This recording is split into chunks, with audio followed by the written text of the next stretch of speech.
It is 6:02 from the 104.5 The Zone Studios. Good morning. I am Justin Hawkins. In Titans news, rookie quarterback and first overall pick Cam Ward yesterday has signed his 4-year, $48.75 million fully guaranteed rookie contract. The contract includes a $32.1 million signing bonus. Of the Titans' 9 draft picks in this year's draft, just Oluwafemi Oladejo and Chimere Dike remain unsigned. In other NFL news, after originally thinking that the Packers' proposal to ban the tush push would pass, the proposal needed 24 votes, but only got 22. 10 teams, including the Titans, voted to keep the play, so the tush push survives. Tennessee Vols baseball beat Alabama yesterday 15-10 in the second round of the SEC tournament. The Vols had 20 hits on the day, including 1 home run. Next up for Tennessee, they will play Texas this afternoon at 3 p.m. on SEC Network. And absolute stunners in the conference finals for Game 1s last night. In the NBA Eastern Conference Finals, the Indiana Pacers stunned the New York Knicks, winning 138-135. In overtime, Tyrese Halliburton had a jumper at the buzzer, sending it to OT, and the Pacers complete the comeback from down 14 points. And the NHL, the Dallas Stars come back from down 3-1 to beat the Edmonton Oilers 6-3 thanks to 5 goals. Yes, 5 goals in the third period. For all your foundation repair and waterproofing needs, visit USSTN.com. Breaking news at once on your home for the Titans and Vols. This is 104.5 The Zone.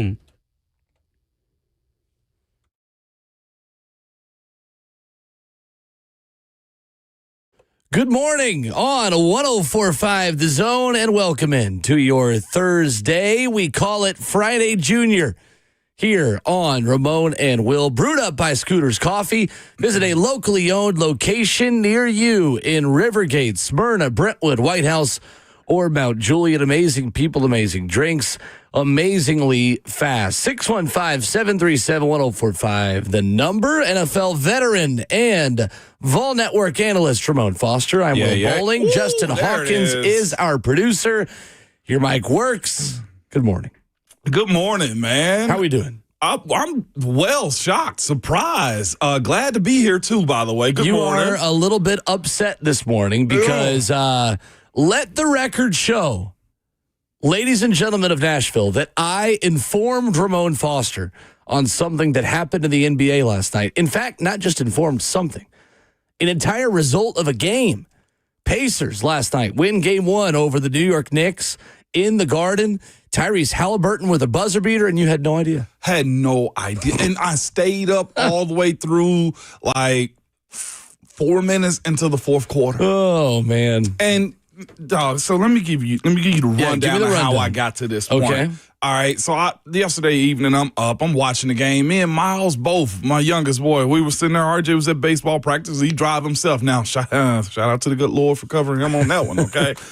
So he's there. We watching the game. I'm invested in this game. I'm watching this game. I put my phone down and stopped mindlessly scrolling to watch this game. You know what happened when I put my phone down, Will? What's that? Eyes got heavy.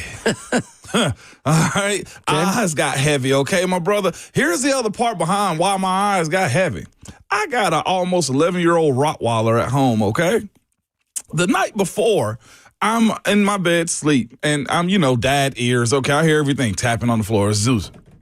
That's him walking at night, and I'm just like, he got to go outside.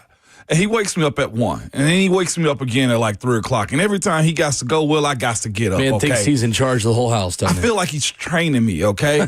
What I'm telling you, he does this often, okay? I get up, put on my robe. We're all still being trained. I mean, crazy, okay? I'm the owner of this dog, okay? I put my robe on when I let him outside. Take the alarm, turn the alarm off, walk him outside. He go do his thing. Not once, but 2 times, all right, Will? So my sleep was broken. Yesterday, we thugging it through, okay? Me and you. You and me, okay? You and I, whichever one is the correct English version of it.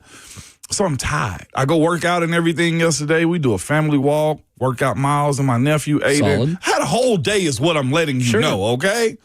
I settle down to watch this game, and my eyes get heavy going into the fourth quarter. But mind you this, too, going into the fourth quarter, I think the Knicks were up at home. It was a sizable lead. 14-point lead late.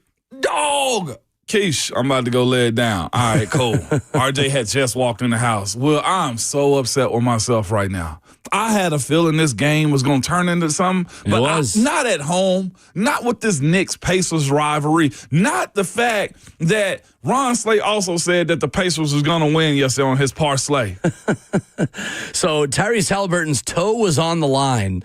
So it was a 2-pointer that tied things at 125, and then Andrew Nembhard eventually made the go-ahead basket with 26 seconds left in overtime. This was a 14-point lead inside the final 3 minutes. That's what I'm telling you, Will. Well, this morning is what I was telling you. Yeah, that's what you're telling me. Crazy. And here's the thing. Throughout the course of this game, Tyrese Halliburton had been cooking. He sets up. He got one of the most awkward three-point shots you'll see.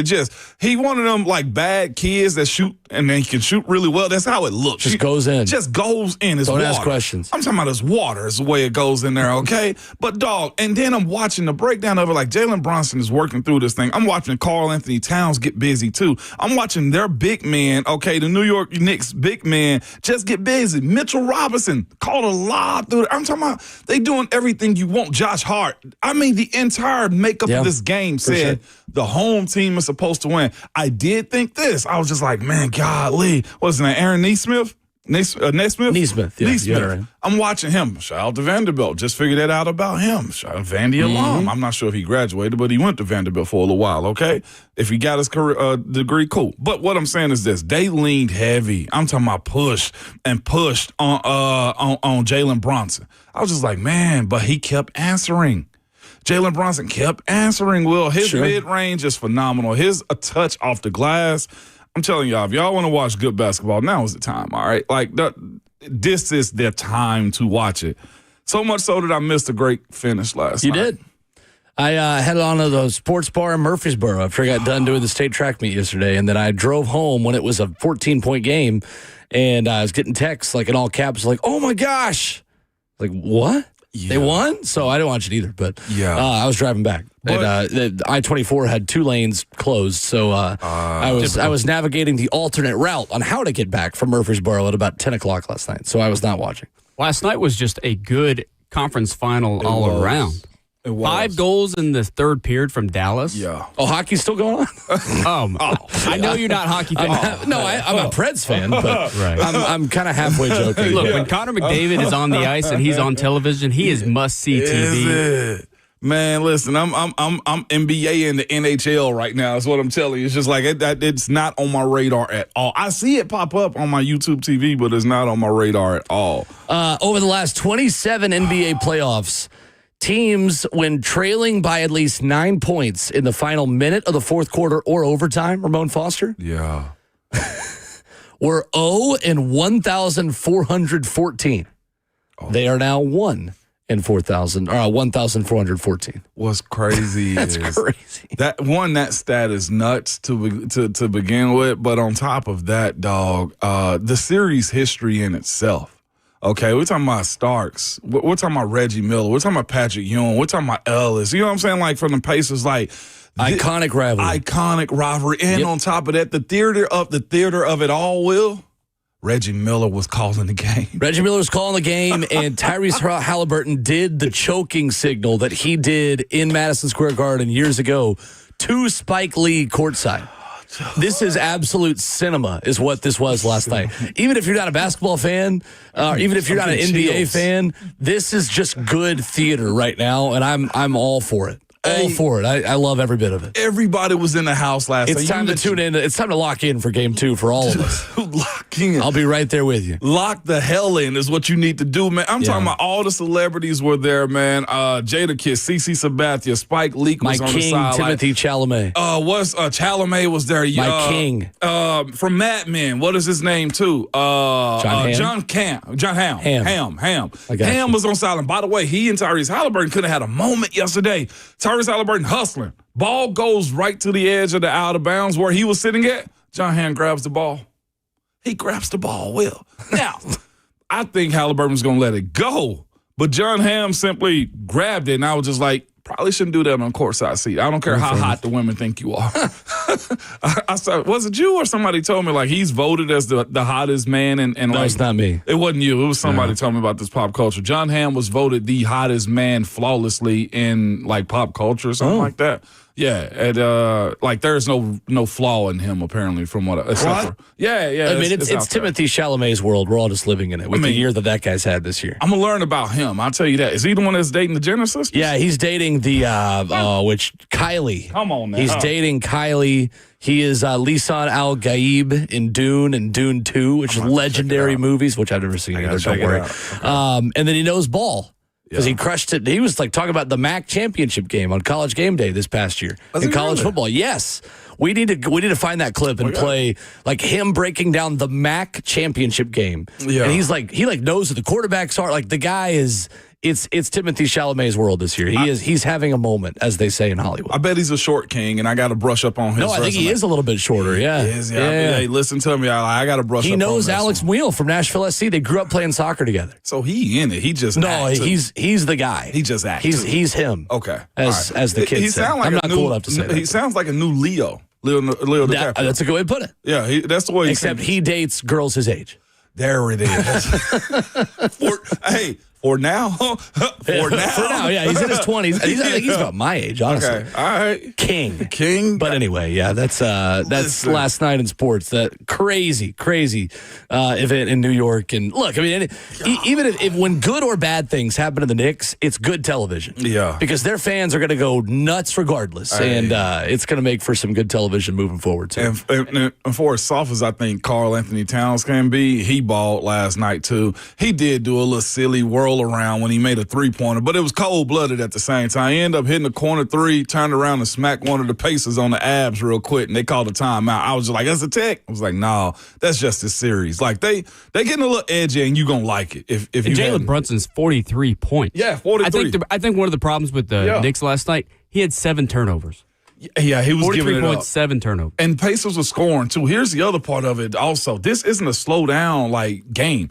Their pace up and down the court is something to watch. Like, Indy, I'm not sure if it's the age of their team or the idea that that's just how they're going to play. But, the pace was good last night from the Pacers. Our friend George Foster on Twitter always has something interesting to retweet or say on Twitter. Retweets somebody that said, imagine paying $2,000 to sit in the nosebleed section and watch your team lose like that. At least when the Hawks break my heart, it's at a fiscally responsible ticket price. That's how a lot of Knicks fans are feeling this morning. 615-737-1045 is our number. Headlines of the NFL, including some very sad news in the AFC South yesterday. We'll talk about coming up. We'll get to know Titans inside linebacker Cody Barton this morning as we continue to hear from some of those newcomers who met with the media this week, how Titans offseason work has been different for him than his previous stop. We'll do that next.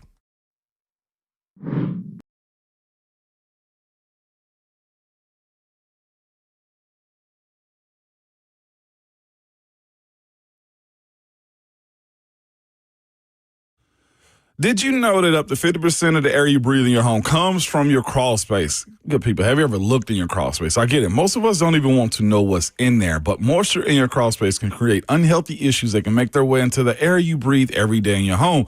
It's Ramon Will. This is where United Structural Systems can help you. USS has been keeping homes dry and stable in Middle Tennessee since 1994, so you know they aren't going anywhere. Help control moisture and musty smells with mold treatment and crawl space encapsulation that comes with the USS guarantee. Encapsulation helps reduce high humidity in your crawl space. It also helps deter mold and mildew and protects your crawl space from pests and wood rot. The pest part, definitely need to make sure you do that. So turn your crawl space into a healthy space. Reach out to the company I trust for all foundation repair and waterproofing needs. You can get a free estimate, and you can go to their website at ussTN.com. That's ussTN.com, or call them 615-488-7855. United Structural Systems.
Ramon and Will on 104.5 The Zone is brewed by Scooters Coffee. Visit a locally owned location near you in Rivergate, Smyrna, Brentwood, White House, or Mount Juliet. Amazing people, amazing drinks, amazingly fast. Ramon, I tried something new yesterday. What's that, man? I had a cinnamon roll, which was not something new. However, the orange velvet Red Bull mixer. I'm going to try it today. In the Red Bull infusion, they say.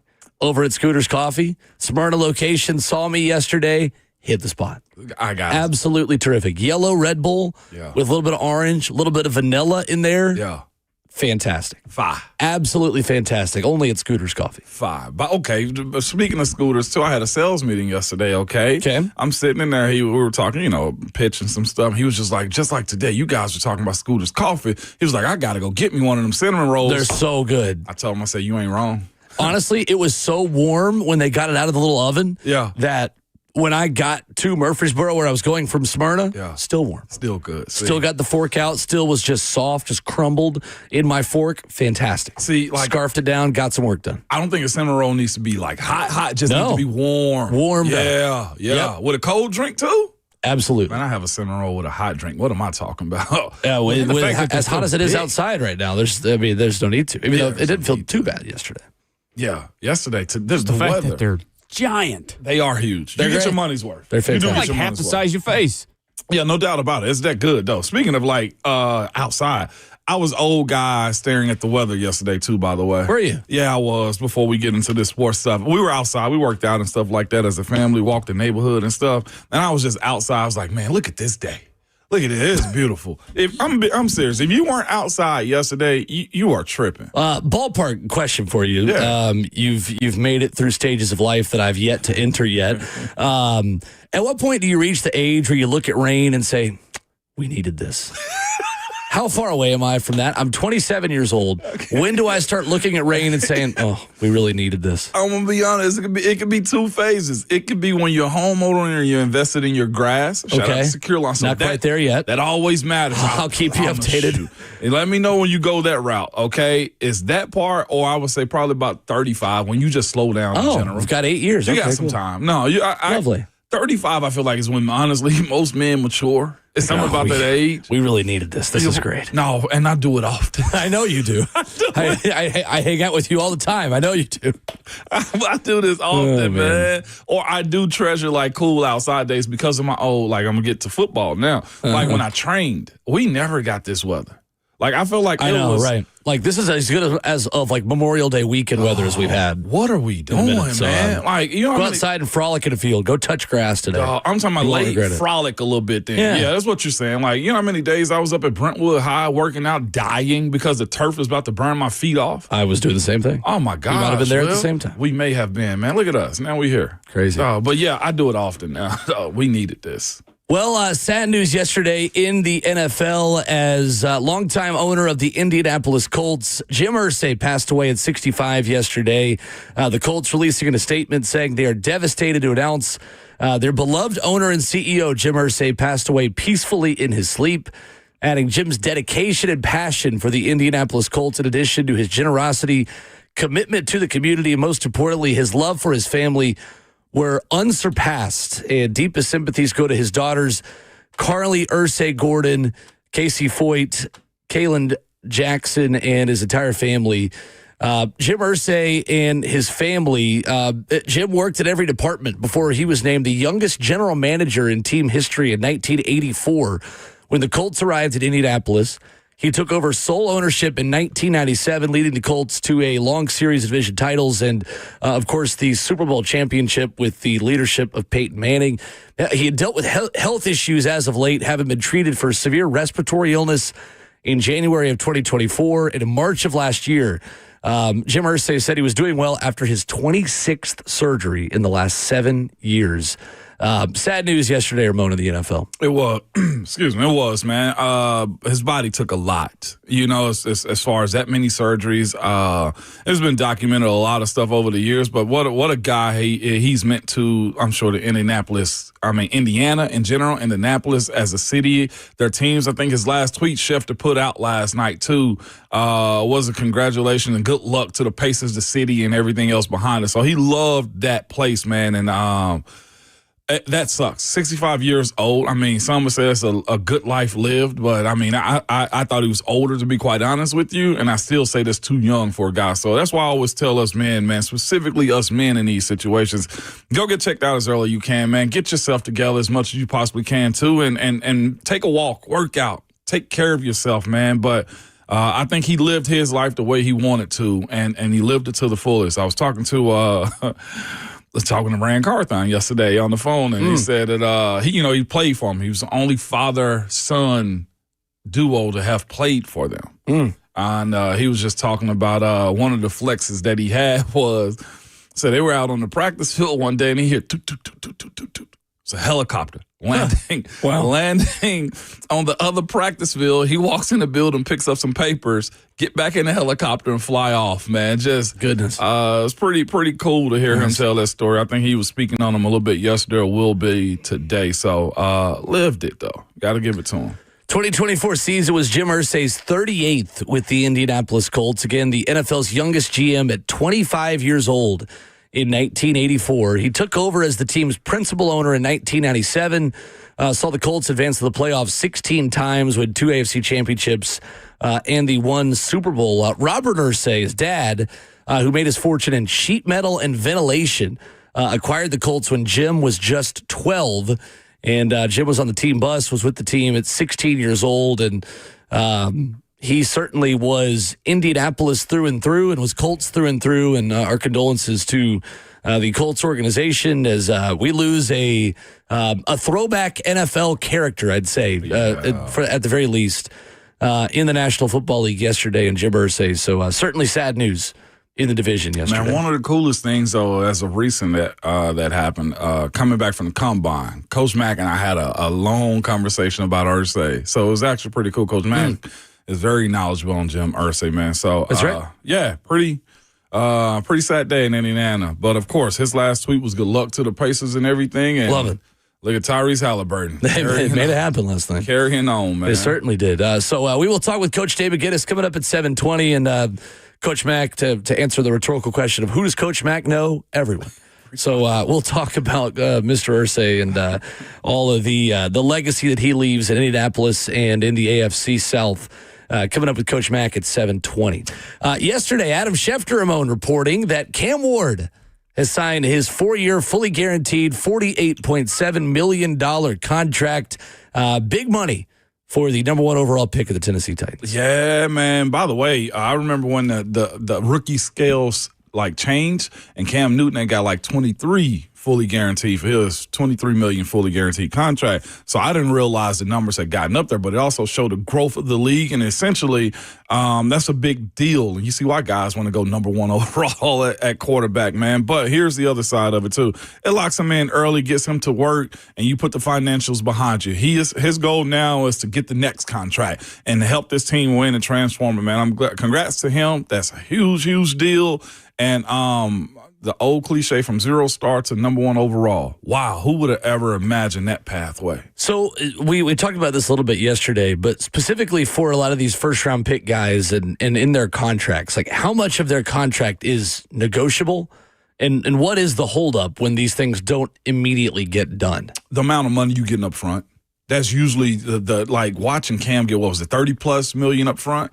I bet it was fascinating to trying to fight for that number that he ended up getting in the end of it.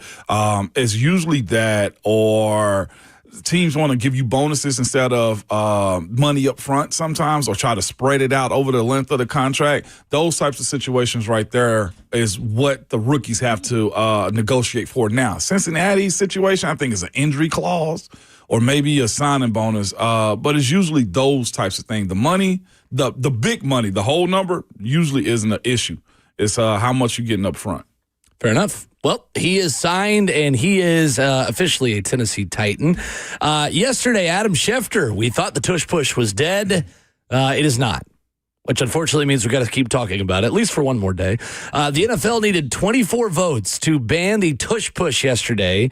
They got 22, and the 10 teams that voted against it, Eagles, Ravens, Browns, Lions, Jags, Dolphins, Patriots, Saints, Jets, and Titans. Good for the Tennessee Titans, standing up and doing the right thing. Good. because somebody told me, no, it was Keish that told me, my wife told me that the Steelers voted to ban it. They did. It said soft.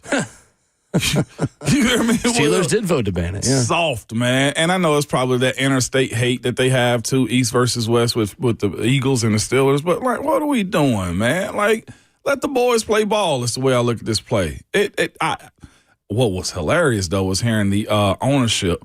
Yeah, we're going to get to that coming up in a few minutes. Well, it's hilarious, by the way. On how tempers flared yesterday in the owners' meetings. I legitimately thought it was soft, though, in the sense of just like, man, why are we trying to ban a play? This isn't something that puts somebody out bad. Like, this is big versus big. This is what people want to see in these situations, unless it's just too predictable. I'm not surprised that the team that employs the best O-line coach maybe in this generation of NFL football was in favor of the tush push. Yeah. I mean, honestly.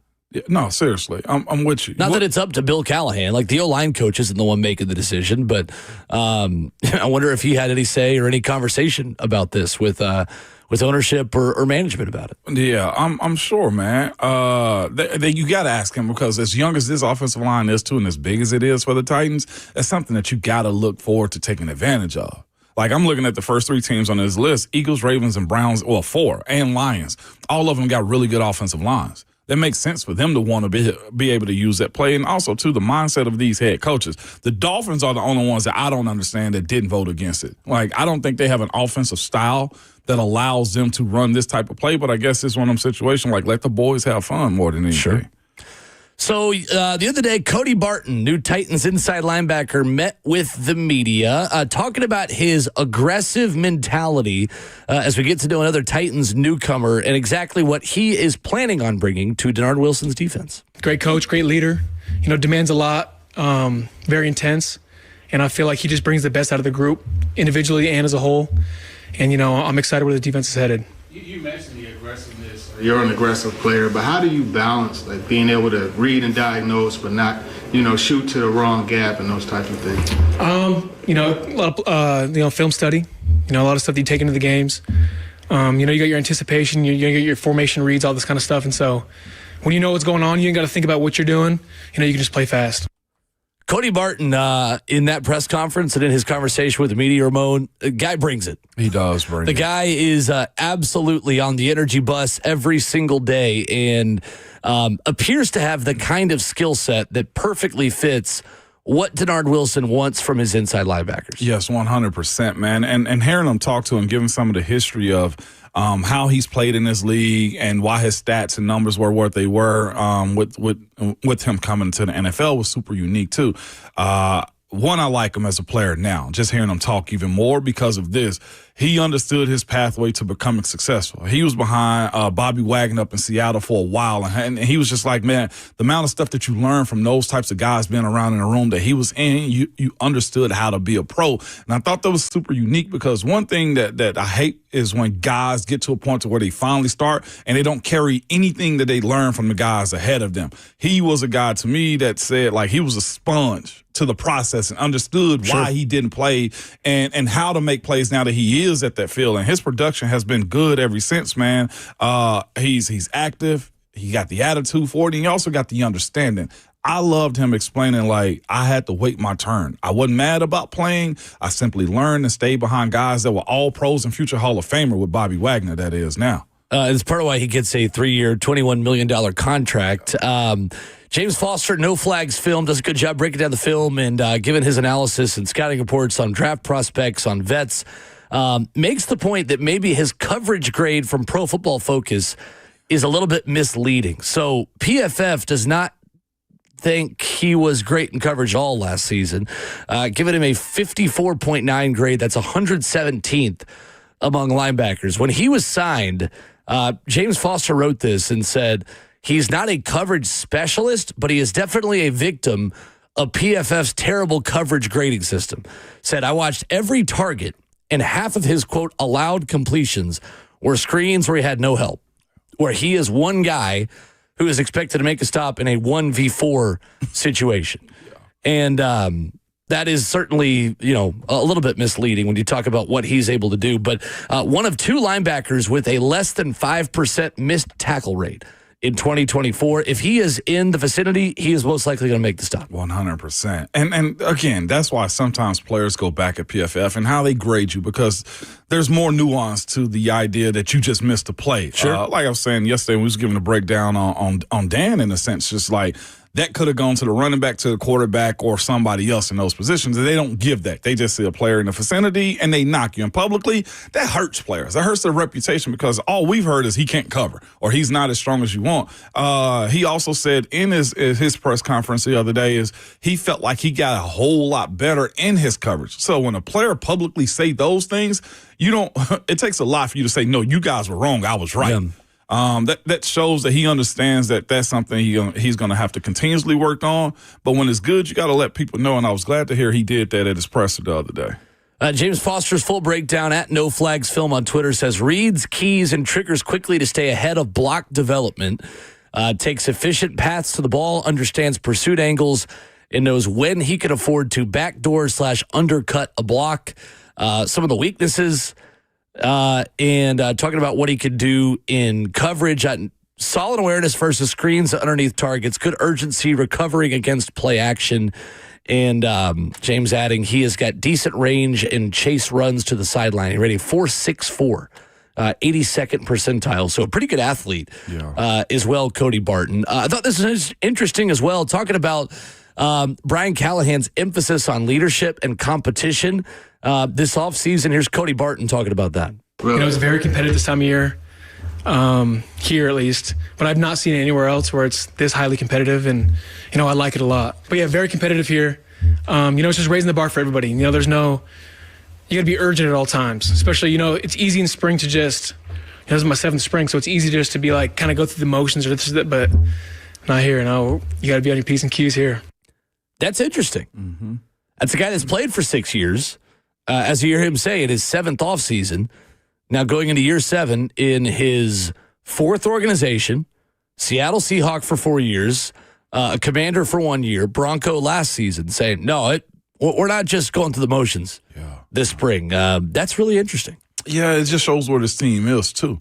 Coach Callahan and his staff got to be very intentional on how they set this team up for this fall. I felt like last year was a lot of good vibes and stuff like that as it pertains to thinking stuff was just going to work. I feel like Coach Callahan and his group have understood you can't just waltz guys out there and expect them to get it done. The coaching staff has to be intentional. And to me, it was kind of funny watching it, and we talked about it a little bit yesterday. They're forcing this team to take ownership of it, too. By doing this competition, that's why I was telling you yesterday, like, I laugh at Coach Callahan doing this stuff. Yeah. All he's doing is employing a bunch of soldiers to finish out his mission. And I think that's the approach they got to take with how young and how new this group is.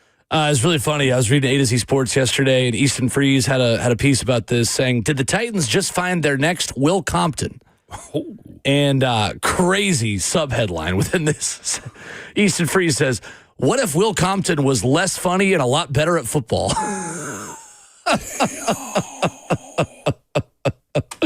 Saying, Cody Barton, maybe this is Will Compton who traded in some of his humor to be better at football. Now, Cody was funny up there, too, now. But to your point. Crazy. Is Easton Will Compton was minding his own business.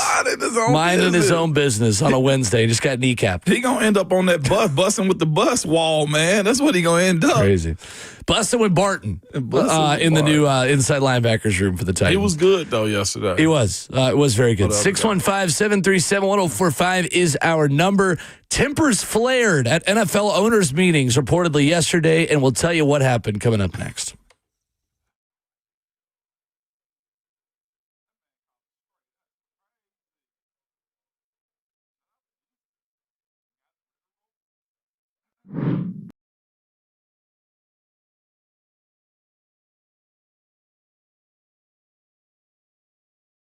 It's Ramon Foster for Brian's Motorsport. Yes, that Brian's Motorsport, man, where they believe in dream, design, and build. I've done that a couple of times with some vehicles from Brian's Motorsports, man. They are some of the best around when it comes to car customization, because if you're ready to elevate your vehicle, Brian's Motorsport specializes in transforming rides with statement-making custom wheels, immersive audio experiences, and head-turning style through custom tints and wraps. So whether you're seeking subtle enhancements or a complete custom build, they do that because they go to SEMA in the fall and everything. They know what they're doing, man.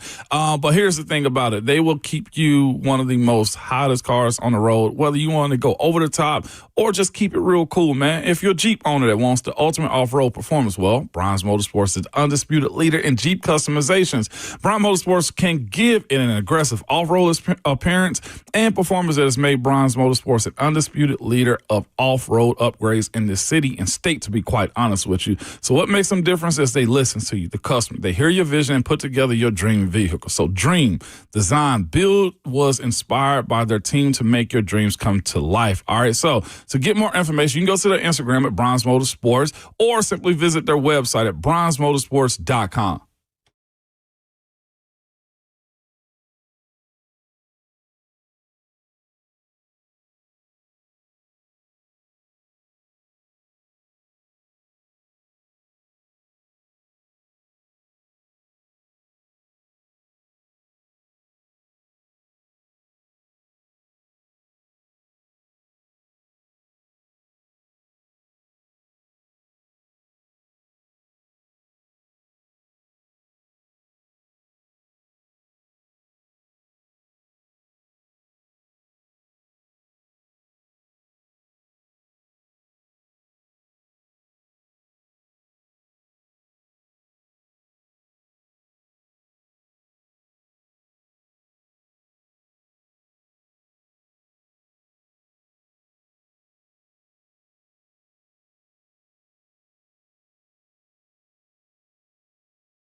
Ramon Will, 104.5 The Zone is brewed by Scooters Coffee. Visit a locally owned location near you in Rivergate, Smyrna, Brentwood, White House, or Mount Juliet. Amazing people, amazing drinks, amazingly fast. Alongside Ramon Foster, I'm Will Bowling. Justin Hawkins, our producer. So we had tempers flaring yesterday, Ramon, at NFL owners' meetings. Yeah. I am shocked that a bunch of billionaires got mad at each other. I'm sure that never happens. Jeffrey Lurie, even more shocked that the Philadelphia Eagles owner was a part of it, made an impassioned speech, sources told ESPN, about the tush push. So they're all declining comments, but they're very happy about this, that it is not getting banned. Said that Jeffrey Lurie finished speaking and was chastised by Vice President of Football Operations Troy Vincent for making some inappropriate comments during it. Said Lurie then spoke for several more minutes. He criticized Roger Goodell and Vincent for advocating for the ban. Then you had Dallas Cowboys owner Jerry Jones, who asked a few questions, while Bills owner Terry Pagula, who is a critic of the tush push, said his team was good at the play and they still supported banning it. This apparently went on for quite a while, and now ESPN's Jason Kelsey is a big proponent on why this thing did not get banned, Ramon. I love when billionaires get to arguing like this, man. It is so good.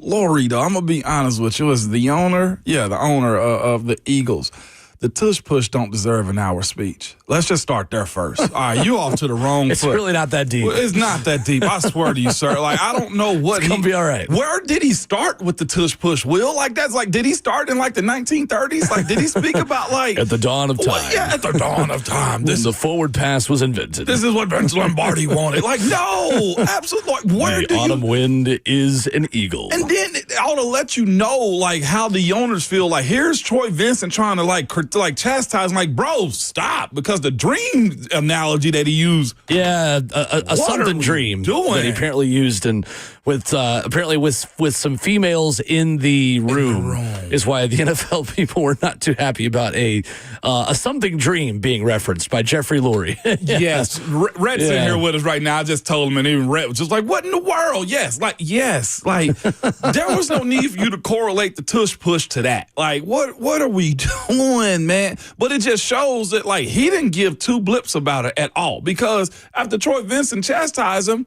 he continued on for 15 minutes. At that point, I think they said, one of the other owners said, "Are you done yet?" Like, That's how bad it got whenever you got other owners speaking up. Like, it is ridiculous is what it is. So Jason Kelsey was in there. Apparently, the whole reason why Jason Kelsey went into that meeting was to explain that he did not retire because this play was unsafe. That narrative was out there of like, hey, Jason Kelsey's hanging it up because he's run this play so many times. And according to Jeremy Fowler, he went in there and said, no, that's not true. The Eagles set out Wednesday to address the notion that the tush push led to injury, with one source telling Jeremy Fowler there was no data to suggest the play was unsafe. Yeah. What's interesting to me, Ramon, is the NFL went 0 for 2 this week on things they tabled that they wanted to convince owners to vote in their favor for. They didn't get either one of them. They did not get the NFL wanted the Lions' proposal to pass in order for playoff seeding to be different, for home games just going to top records and not to division winners. We talked about this all week, because that makes week 17 and 18 more interesting and more profitable to them, cha-ching, in television dollars, if they can sell more meaningful games to broadcast partners. And then they tabled this a couple months ago as well in February, because they wanted the tush push ban to happen. And they went 0 for 2. You know what Roger and his crew is about to do now, which I'm on that side too a little bit now, is this. They're about to just go and have the right conversation with the right influential people, and those things are going to happen sooner than later. Yes. Yeah. I mean, they don't always win immediately. No. But ultimately, what the Shield wants, it gets. What Roger Goodell wants, he gets. It just might take a little bit of time and some more schmoozing to get there. 100%. And I think you saw somebody pushing up against it yesterday. Well, Lurie, in a sense, just pretty much saying, from the Eagles. From the Eagles ownership. He pretty much was pushing back and laughing in their faces, to be quite honest with you, the way I looked at it, because it's just like, well, no, you don't have it, so watch us flex our muscle. We're the world champions at this point. I personally, I know the Eagles will hate it. I feel like every NFL team has a faction of hate Hearing Robert Walsh speak about him yesterday, about the Eagles. Bert's got a lot of hate in his heart for NFL teams. He said AFC North Eagles is where he was. AFC North Eagles. And I was just like, dang. Fair enough. Yeah, I know they're hated. Sirianni doesn't make it any better either. And their group, they probably got one of the more unhumble approaches to winning a Super Bowl of any team as of late. Well, and their fan base. Well, yeah. Philadelphia fans are a special breed. One of the only places, the only place where our ownership, and front office told the wives that travel, don't go. No, yeah. Don't go to Philly. Because of their fans. Only more intolerable fan base is probably going to be the Knicks if they ever win one. So they didn't last night, though. Yeah, they've got a long way to go now. They do got a long way. The funny thing is, to me, just the different characterizations we get of the same meeting. Like within this ESPN article, it says that one source told ESPN's Brooke Pryor that Jason Kelsey was generic. Other sources described him as spirited. Okay. What do we... Was it the Eagles? The Eagles that thought it was spirited? Maybe. I couldn't tell you. But, of course, Jerry Jones was right in the middle of this. And Jerry, it's done for now. We'll... Unfortunately, we're going to have this exact same conversation next offseason and probably the one after that and probably the one after that until Roger Goodell gets his way. You want to put a bet on the line right quick? On the line of what? For the opening of the season. I don't think we're going to take it because it's so obvious. What do you mean? First play, Eagles run. I thought about that yesterday. They should absolutely just come out of the gates. And Hurts goes under center. Oh, and would you look at this? A tush push on 1st and 10 as he falls forward for 3 yards. It'll be second down. The play itself won't get banned because of the play. It's going to get banned because of the first play of the NFL kickoff. That's why. They're going to do it. Pretty funny. The Eagles social media, though, I will tip the cap to them. They put out a picture of them running this against the Packers yesterday on social media when this became official. That's the kind of pettiness I'm here for. Yeah. Even if I can't get behind much, the Philadelphia Eagles actually do. 615-737-1045. Hour 2 coming up. Tennessee baseball getting the job done yesterday and setting up a massive game. We'll tell you why it matters coming up next.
It is 7 a.m. from the 104.5 The Zone Studios. Good morning. I'm Justin Hawkins. In Titans news yesterday, rookie quarterback and first overall pick Cam Ward has signed his 4-year, $48.75 million fully guaranteed contract. The contract includes a $32.1 million signing bonus. And of the Titans' 9 draft picks in this year's draft, just Oluwafemi Oladejo and Chimere Dike remain unsigned. In sad news in the NFL yesterday, Indianapolis Colts announced that owner Jim Irsay has passed away at the age of 65.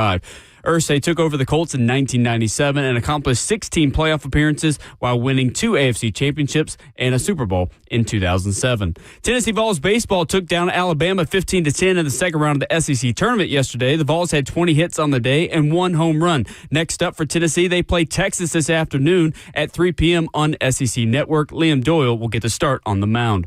Absolute stunners in the conference finals for Game 1s last night. In the NBA Eastern Conference Finals, the Indiana Pacers stunned the New York Knicks, winning 138-135 in overtime. Tyrese Halliburton had a jumper at the buzzer, sending it to OT, and the Pacers complete the 14-point comeback.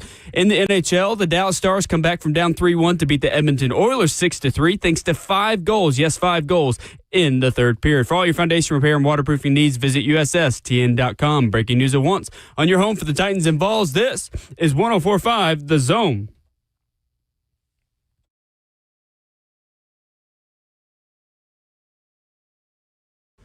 Ramon Will, 104.5 The Zone, fueled by Scooters Coffee. Visit a locally owned location near you in Rivergate, Smyrna, Brentwood, White House, or Mount Juliet. Amazing people, amazing drinks, amazingly fast. Alongside 11-year NFL veteran, VFL. He is Ramon Foster. I'm Will Bowling. Justin Hawkins makes the show happen. We stream it live. Oh. And Hawk. There he is. It lives Don't on. forget my partner in crime. It lives on. The Emu. Justin Hawkins, our producer. We stream it live 104.5 The Zone TV, Facebook Live, YouTube, Twitter, or Twitch. Tennessee baseball getting the job done yesterday over Alabama. 15-10. Not the offense we've seen from Tennessee for a lot of this season. Season high 20 hits. Vols going 6 for 11 with 2 outs. That's a .545 average. 14 for 29, Ramon, with runners on base, hitting .483. Both of those statistics had been weaknesses for the last 2 months of the season. No doubt, man. That's why I was glad we had Ron Shumpert on yesterday at Rocky Top Insider too. And I wanted to ask him that question: like, are you know, the series that the Vols have lost?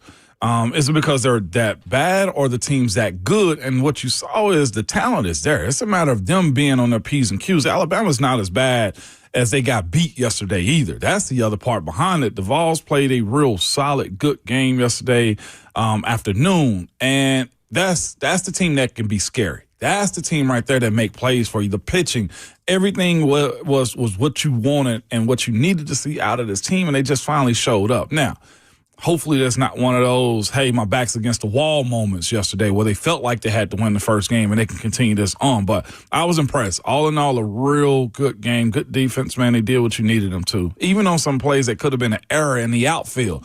They trapped it, didn't let the ball go further. They had a couple of plays that went a tinge too far, but all in all, solid. Still had 4 unearned runs because of another Dean Curley throwing error. Yeah, I did see that one. I thought Tennessee was going to have trouble coming back because that's been the story of the season. Yes. They'll put together some hits, they'll string together a good start, and then one defensive error and it just unravels. Yeah. It did not unravel yesterday. It did in the 1 inning though, and it's just hard to. Yeah, the 9th inning was a different story, but I'm more talking about the 5th. Oh yeah, when they gave up 4 runs, all unearned. It's hard to put Dean Curley back out there in the field. Yeah. There's something just mentally that's not clicking for him, just throwing the ball to first. Got the yips. And they've already moved him from shortstop to second.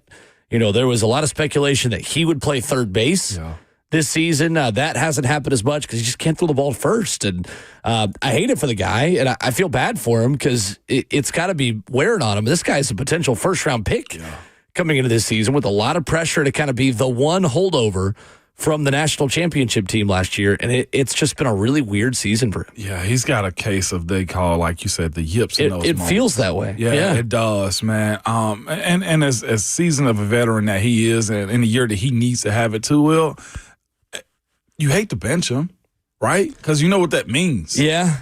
But means you got to put somebody inexperienced out there. You can't be a liability, though, and that's what he's kind of turned into with those. And it's not the entire game. It's just moments that he'll do that. It's like he's thinking before he throws, or it's not as fluid to him. You got to work on those types of things, man. It's always the small things that matter in these types of moments. And today they play against Texas? Today against Texas. Scheduled for a 3 o'clock start. Let me confirm that's the case, because these start times change they do very quickly. Yes, they do. Yes, they do. Considering all the rain delays and changes. Yeah, still 3 o'clock for Tennessee and Texas. So today important for Tennessee because if the Vols want a chance to host a regional in the NCAA tournament, they need to beat Texas today. Yeah, they do. The beauty of that is they have Liam Doyle on the mound, now named SEC Pitcher of the Year. He will go today for Tennessee, leading the country, leading the SEC in strikeouts. And you always have a chance with him pitching. You always got a chance. But here's the thing. Texas is number one for a reason. You know they're going to be able to hit the ball. You know they're going to be able to spread it around. And defense is going to be there, too, from that team. So they're going to have it. And then on top of that, leave the emotions behind. No, play with the emotions. Just don't. you flip-flop very quickly. I did, because you need those emotions. You hear me?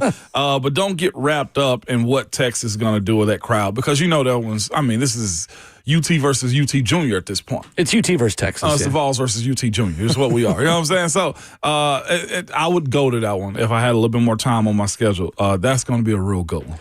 Yesterday, Tennessee getting the job done at the plate, and every player in the starting lineup had at least one hit. Yeah. Levi Clark, Andrew Fisher, and Cannon Peoples each had 3 hits. Gavin Keelan, Hunter Ensley, Dean Curley, and Reese Chapman each had 2. Reese Chapman leading the way, driving in 4. Keelan had 3 RBIs. A couple of guys in there that have just not been consistent with runners on base this season. And Cannon Peoples is starting to get a little hot. Reese Chapman is somebody that I think Tennessee needs a lot more from. You know what you're going to get from Ensley and from Keelan and from Andrew Fisher, who's been one of the best hitters in the SEC. But I can't quit this team, Ramon. I really can't do it. Got you back in. I can't totally give up on them. And I do this every time. I'm not going to get all the way in again until they can string a couple of wins together. Because they do this a lot. They'll start a week or they'll start a weekend with a win, and you'll start to think they figured it out, and then they'll follow that up with a dud. And it's different reasons why they're losing every time they're doing that. Sometimes it's bad situational hitting. A lot of times it's bad defense. A lot of times it's bad bullpen.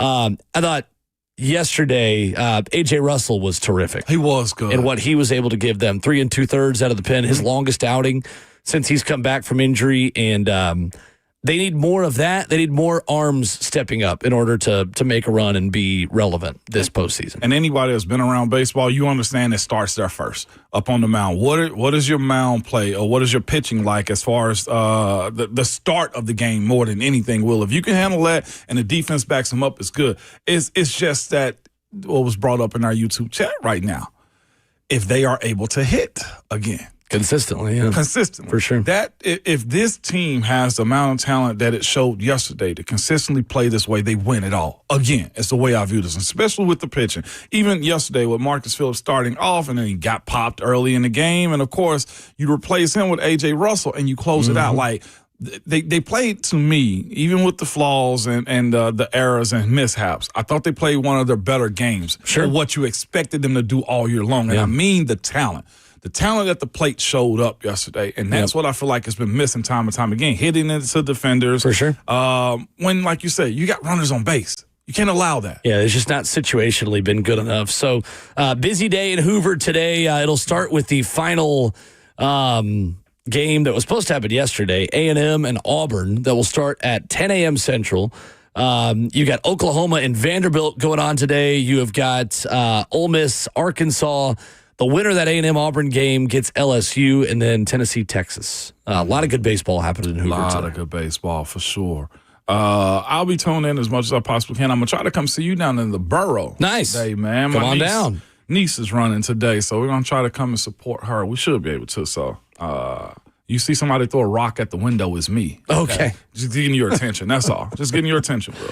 John in the borough up next, 615-737-1045. What's up, John? What up, John? What's going on, guys? Not much, man. Good morning. Hey, I understand, guys. It's a new year, but we gotta give these boys give them a little breathing room, man. They won it last year. They still champions, man. So the boys gonna get it together. They're gonna get it together for this in the season starts. So just give them a little breathing room, man. No doubt. I'm here for that. But the thing is, there's an expectation though too, John. Yeah, they haven't met the expectation.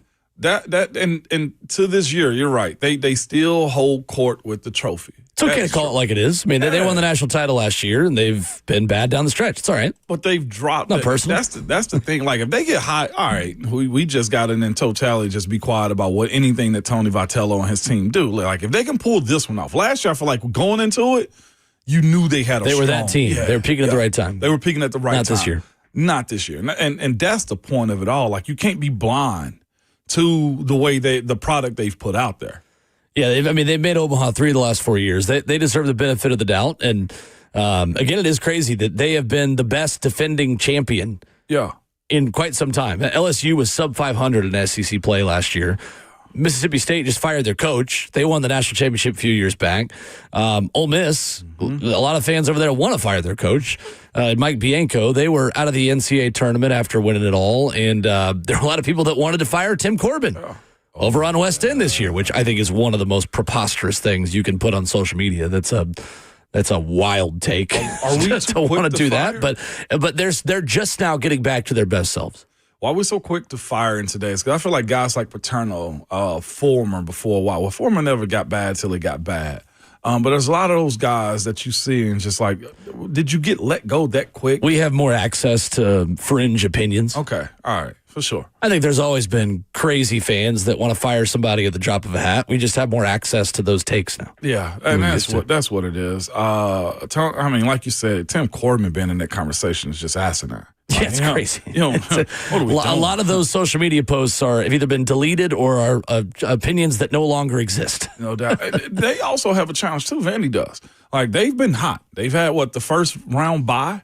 So can they jumpstart this thing? 2-round bye. Can they jump this thing back up to get started and be as hot as they were? Because one thing that hurts momentum is a break. That's why some teams hate those late bye weeks like that. Like, let me keep rolling.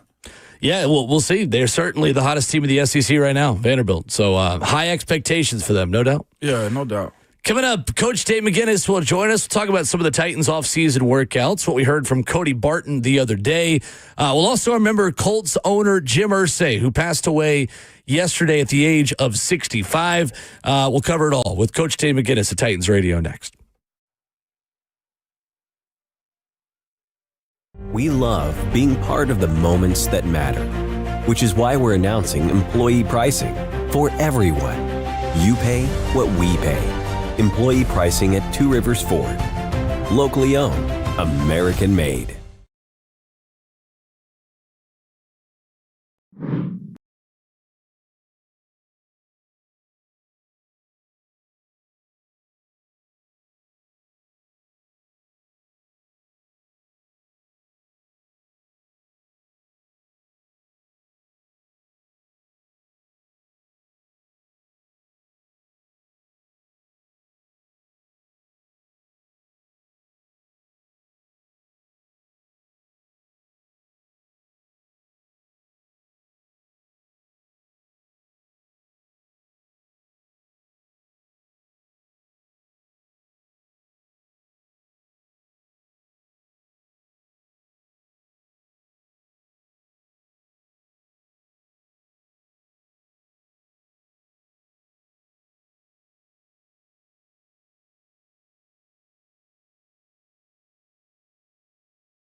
Ramon Will, 104.5 The Zone, fueled by Scooters Coffee, locally owned near you in Rivergate, Smyrna, Brentwood, White House, or Mount Juliet. Ramon Foster and Will Bowling.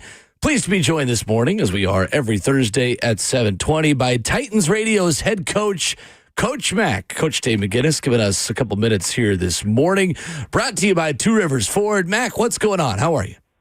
Hey, Ramon, everything's good. Just get ready to go to this last practice of the week, and then we'll get kicked into Phase 3 when they come back after Memorial Day. So it's moving along. I love it. Keeps on rolling. Absolutely. Phase 3 coming up in a week or so as well. Mack, I wanted to start with the sad news of the NFL and in the division yesterday as longtime Indianapolis Colts owner Jim Irsay passes away at the age of 65. What will you remember about Jim and someone, Mack, who was in the Colts organization and around the NFL for really most of his life? Yeah, well, it was shocking to me, and of course, it's very sad. Jim Irsay, when he took over from his father. I mean, I remember when I came into the league in 1986, his father wrote me a letter. I mean, the league was so small back then. If you ever came in as a coach, a lot of the owners would write you a letter welcoming you to the league. And so it's very shocking to me. I mean, 65 is way too young. I mean, and he did a very good job with that franchise. I know that his three daughters are going to continue that as far as keeping it in the family. But it's anytime somebody like and especially as small a circle as the National Football League is, and somebody passes away clearly way too early. It's shocking and it's sad. And Coach Mack, it's pretty incredible when you look at his just life in football. The 2024 season was his 38th with Indianapolis, having become the NFL's youngest GM at 25 in 1984. It feels like that's the thing we don't talk about as much anymore, Mack, about remembering Irsay and just the impact that he had on this league. He's truly one of those people who did just about everything that you can do other than coach in this league.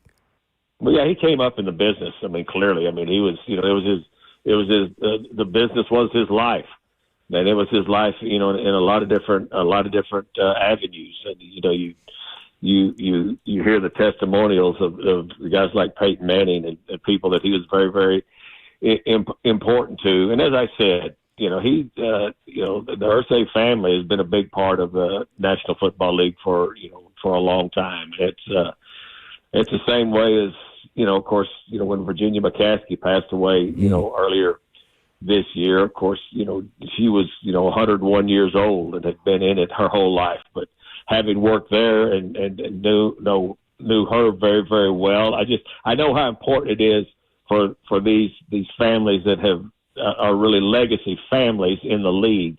And most of the generations just continue to, just like at the Steelers, the generations just continue, to be in the family business, with air quotes.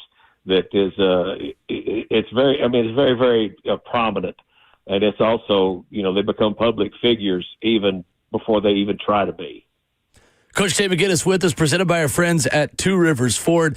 So, Mack, transitioning to the Titans and some of these new guys that we've had the chance to speak to in the media this week, I think a lot of people really were impressed by Cody Barton when he talked with the media earlier this week, and just his level of attention to detail, his energy, and talking about his aggressiveness, Mack, in Denard Wilson's defense. Just how impressed have you been with him, watching him kind of get to know his teammates and operate within that building, and how good of a fit is his skill set for what Denard Wilson wants from his linebackers and what Frank Bush will want from his inside linebackers as well?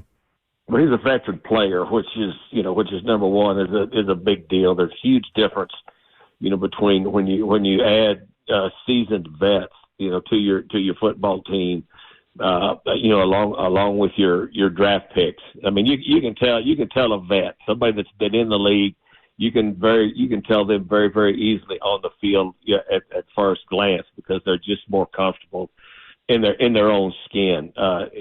When you watch tape of him, I've always been impressed with him as a key and diagnosed guy. and very, very smart. And then now look, they've been in phase one and phase two, which is, those fields are separate right now. So it's offense, defense. They don't go against one another. But I get the ability to walk around and to watch the installs and all of the things that they're doing early on, and you can tell very, very much that this is a veteran guy, and it's going to be extremely important because this is a young football team for the most part, and you need some of those veteran guys at some key positions. And clearly, somebody at that second level behind the ball that has done it, that has been around it, that can be calm, within the chaos. I just have been impressed with his work ethic. I've been impressed with just the tempo of this entire phase two that I've watched out there. And it's he's a guy that you can tell he's going to be very, very dependable. And that's a huge, huge thing, especially when you're trying to put something new together. Coach Mack, when you mentioned just a second ago how young this team is, and there's a lot of newness to it too. And it seems to me that Coach Callahan and his staff have reshifted themselves into incorporating, I don't want to call it forced leadership, but they're putting guys in positions to learn each other, to be able to acknowledge somebody outside of your playing position. Coach Mack, how big is that as far as being able to communicate with everybody in your team to help this team grow and bond a little bit sooner? Because they are young. They got some inexperience at some spots, and they got to grow up quick with this AFC South, Coach Mack. Yeah, Rhett, I got this from Rhett the other day. We had a meeting the other day, and of the 91 that are on this roster right now, you've got about a little over 40 of them that are 25 years old or less. So this is a young team. You've got some veterans on this team, but it's going to be a young team, and it's extremely important. Now you got 91 people right now, so what he's done is trying to get this group as familiar with each other as they can be on not only a football basis, but also on a little bit of a personal basis. You can't dictate the way that they're going to be personally with everybody, but at least you got to form some kind of camaraderie and some kind of bond. And so that's important. Now, as the training part of this thing goes on and we get into training camp, and then essentially when the cuts come, hopefully what you've done is once you work it down to your 53 and your 16 practice squad people, these people that you have will have a great familiarity with one another that really helps when you go into an 18-week season, because you've got to be able to have some form of uniformity and there's some sort of camaraderie that has to happen for a football team to be able to come together. It just has to happen. And so I think he's doing a very good job of it, not forcing anything, but I would say being able to encourage it. Coach Mack, how good and refreshing is it to see the young fellow, man, J.C. Latham, take on the responsibility of reshaping himself, and also you probably expect, at least I do on my end, that second-year jump as it pertains to his play because of how he reshaped his body. One thing he took instruction well, Coach Mack, going into this first offseason by himself. Yeah, Ramon, I talked to him the other day when I was leaving practice. I walked through the indoor, and he was still, when everybody else had left, was in there working on sets. And he did. Look, he's got, and he worked on it. And yeah. I told him that he's worked on his body in the off season. As far as it's hard for guys, and you can relate to this, and especially big guys coming into this league. It's really hard for them to understand that it's not always about just the mass. You have to be, and call it getting an NFL, getting a professional body. Right. You can tell that he has worked extremely hard this off season. He looks great. Still a large human, but he just looks. he looks great. His movement is good. I think the readjustment of this offensive line and him moving back over to the right side, the offensive line just looks different lined up right now. And to me, you have to make these kind of jumps, especially with your premier people from year one to year two, to get some growth going. But I'm very, very impressed just early on because he's done some work, and he's done some legitimate, some intentional work to get to where he wants to be right now. And I told him that. I said, I've watched players for a long time in this league, and I can tell the difference between a first and a second-year guy and somebody that's taken to heart what you need to do. I said, you're to be congratulated for that. Now just keep it going. No doubt about it. We're not impressed until you show us more, right? Coach Mack is always that way. But with that being said, though, too, Coach Mack, on the left side of the line, we discussed Dan Moore a little bit the other day in his first time speaking. And I have a question for you as it pertains to, the free agency evaluation, because a lot of people question the contract. A lot of people question the sacks and stuff like that. As a position coach that have to evaluate these guys, too, before they're being signed, do you see stuff on tape and say, I can fix that? Because I watched his sack reel, Coach Mack, and a few of those players, you just say to yourself, you got to get smart right there. You can be better. Or even I would say, in this situation, read the linebackers, read the safeties if you can pre-snap. That's quick adjustable stuff from a coach's perspective. Or how do you view that? Yeah, well, the thing that you look at first of all, especially when you're signing positions like that, you look at two things. You look at consistency and you look at availability, and that's extremely important. I mean, this guy's consistently played a lot of games in a row in this league. Mm-hmm. And if you do that, regardless of the position, but we're talking about the offensive tackle position now, you're going to have instances where you are going to not win the rep. But the consistency and availability was huge. I mean, and to me, I mean, to talk about in this day and age that this guy's worth this is not worth the money. Yes, they are. The money is not relevant. It's relevant to the fact of what it takes to sign somebody, but the worth is where you got to dig underneath and watch. And the biggest thing in this league right now, when you start signing free agents, is their consistency and availability, because you can't manufacture that experience. And when you look at that, that's what's extremely important to come in. I mean, and plus the other thing is he's been a left tackle in this league and has started a lot of consecutive games. And the offensive line, in my humble opinion, will get better because now that allows the young player that we just talked about to move back over to the right side. So all of a sudden you strengthen two positions with basically one move. I mean, to me, they were very intentional about what they did early on in free agency, and they had to get that offensive line different than what it has been, and they've done that. Coach Mack with us, presented by our friends at Two Rivers Ford this morning here on Ramon and Will. Mack, when you talk about the difference between Phase 2 and Phase 3 of off-season workouts for the Titans, how much more could this coaching staff put on the plates of their players moving forward to the next week? And O'Brien Callahan mentioned stepping up the competition level just a little bit more. How much of this is installation versus individual work? Just kind of walk us through, if you will, what maybe next week will look like as Phase 3 begins.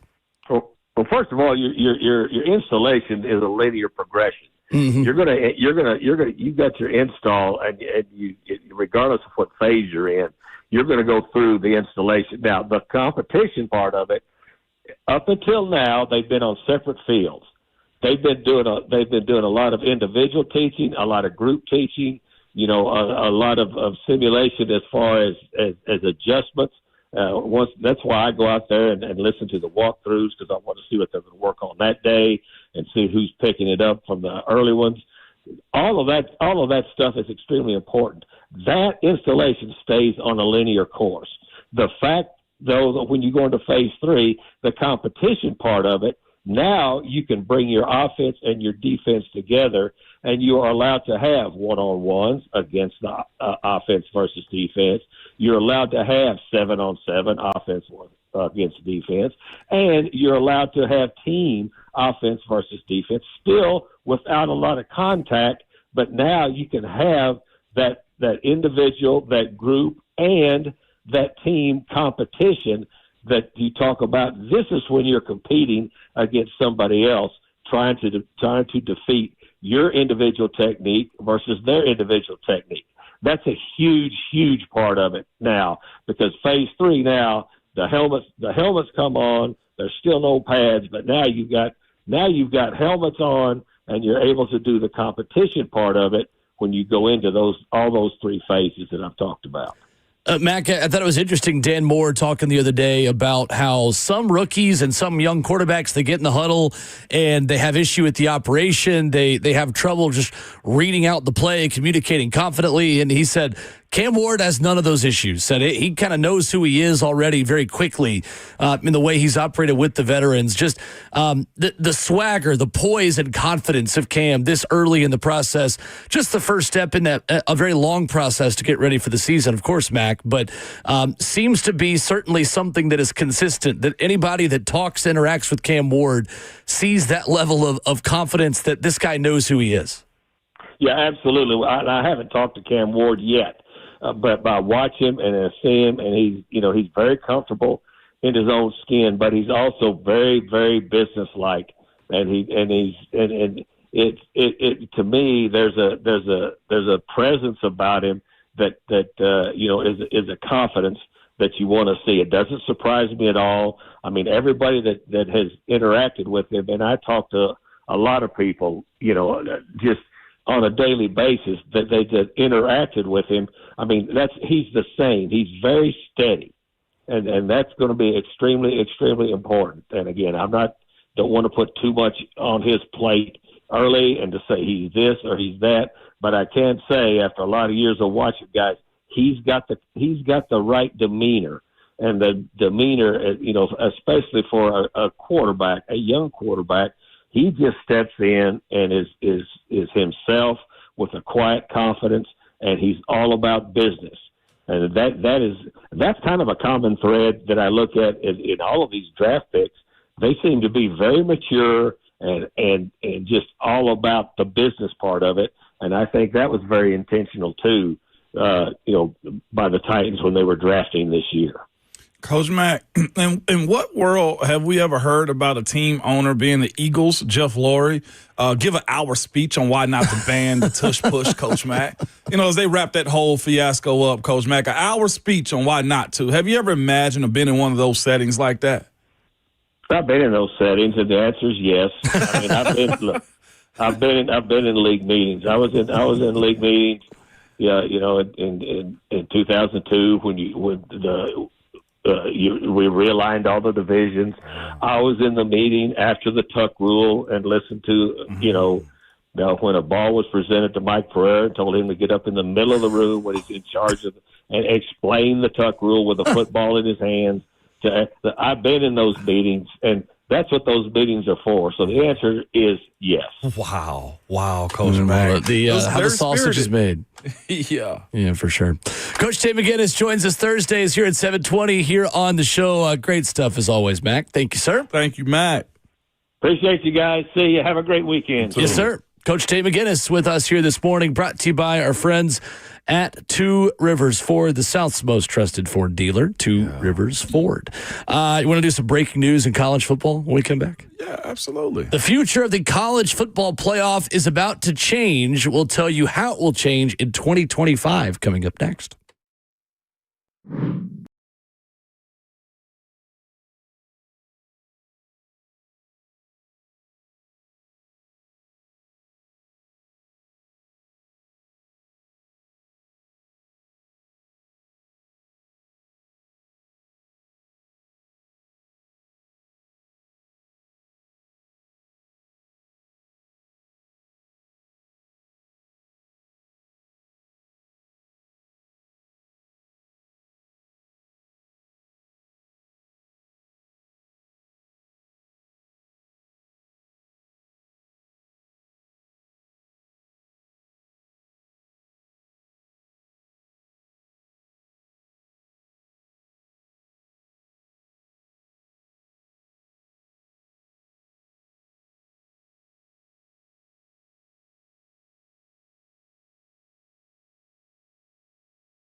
Ramon Will, 104.5 The Zone is fueled by Scooters Coffee. Visit a locally owned location near you in Rivergate, Smyrna, Brentwood, White House, or Mount Juliet. Amazing people, amazing drinks, amazingly fast. Ramon Foster, today, the college football playoff is expected to change.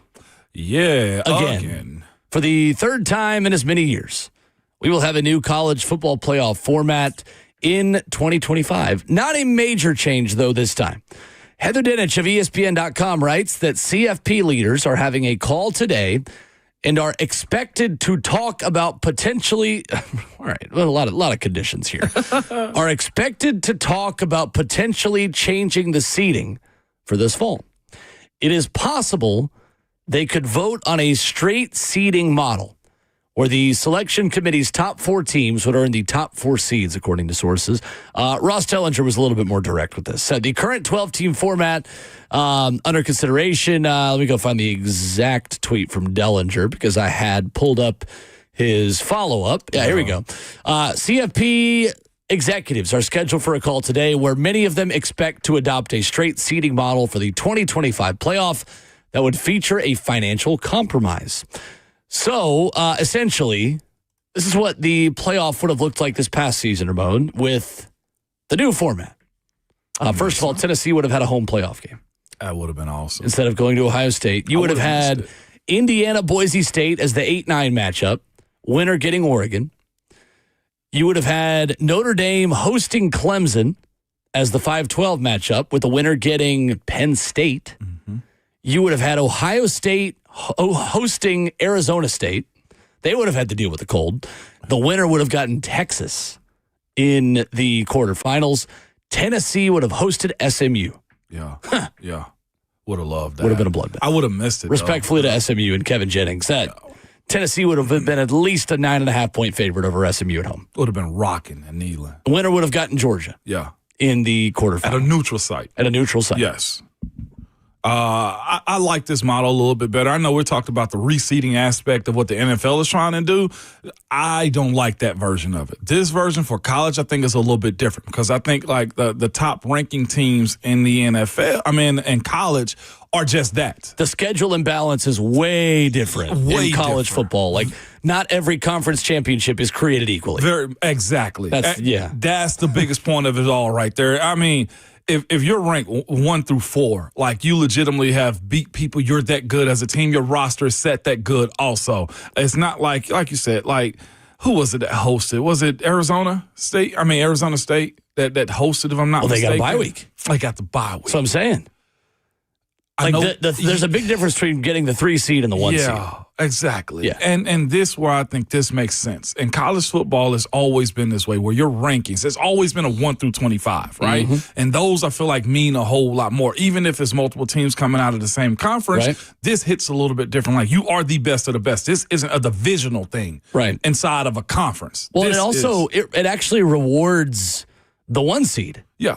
For being the 1 seed. Mm-hmm. Oregon, instead of having to play the winner of Tennessee, Ohio State, and getting just destroyed in the Rose Bowl by Ohio State, would have been able to play the winner of Indiana, Boise State. Yes. Would have been a lot different. A whole lot different, man. This format makes the most sense to me. And I think it rewards who's supposed to be rewarded in these sentiments right here. Like, and to your point, like, what is Arizona State? The Big 12? Pac-2? They are the Big 12. They are the Big 12, respectfully. Mm-hmm. My apologies to you people who are the Big 12, okay? But that didn't deserve. Good team, too. That conference didn't deserve a bye, if that makes sense to me. Like, I know they won the division, but as far as the competitive side of what they had done over the season, I much rather have seen that go to Penn State. I much rather have seen that go to Oregon, and that road right there. College sports just it hits a little bit different.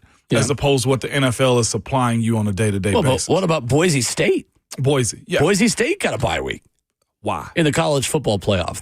The Mountain West. Why? So, yeah, no, it's better. It's still not, the perfect format, and you're not going to get the perfect format when the main objective for the college football playoff decision makers is to make money. Right. But I think this is a lot better. This is a lot better. I'll take this one because if you're good, then I think this also sets up teams in the if they do go to 9 games, that playoff weekend for the SEC.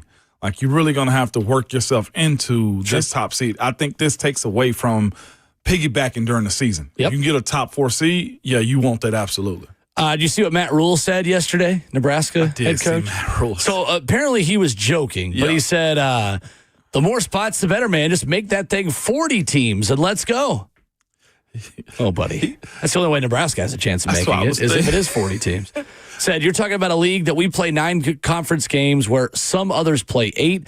I think that puts you at an automatic disadvantage, he says. You want to see the matchups in the hypothetical 40-team playoff? Because I've got them. Yeah, let me hear this. You did? Might you take got a minute. them. Yeah, I do. Oh, my God. Of course I got them. Kansas, Tulane, 33 versus 32. BYU, UNLV, 25 versus 40. Virginia Tech versus Minnesota in the 37 versus 28 matchup. Michigan would play Baylor. Hey, Michigan, you made the playoff. 29 versus 36. Auburn. Congrats, Let's Auburn go. Tigers. Couldn't even make a bowl game. You are in the 40-team hypothetical college football playoff. How about Auburn hosting Arkansas for the right to play 2-seed Texas? Sure. Vanderbilt, congratulations. You're in the 40-team college football playoff. You're going to take on 26-seed Iowa State. Pavia Boise Mania. State, you were the 3-seed this past year. Now you're the 27-seed. Taking on Nebraska. Hey, Nebraska, you actually made it. TCU, 35 Frog, against Oklahoma. Sure.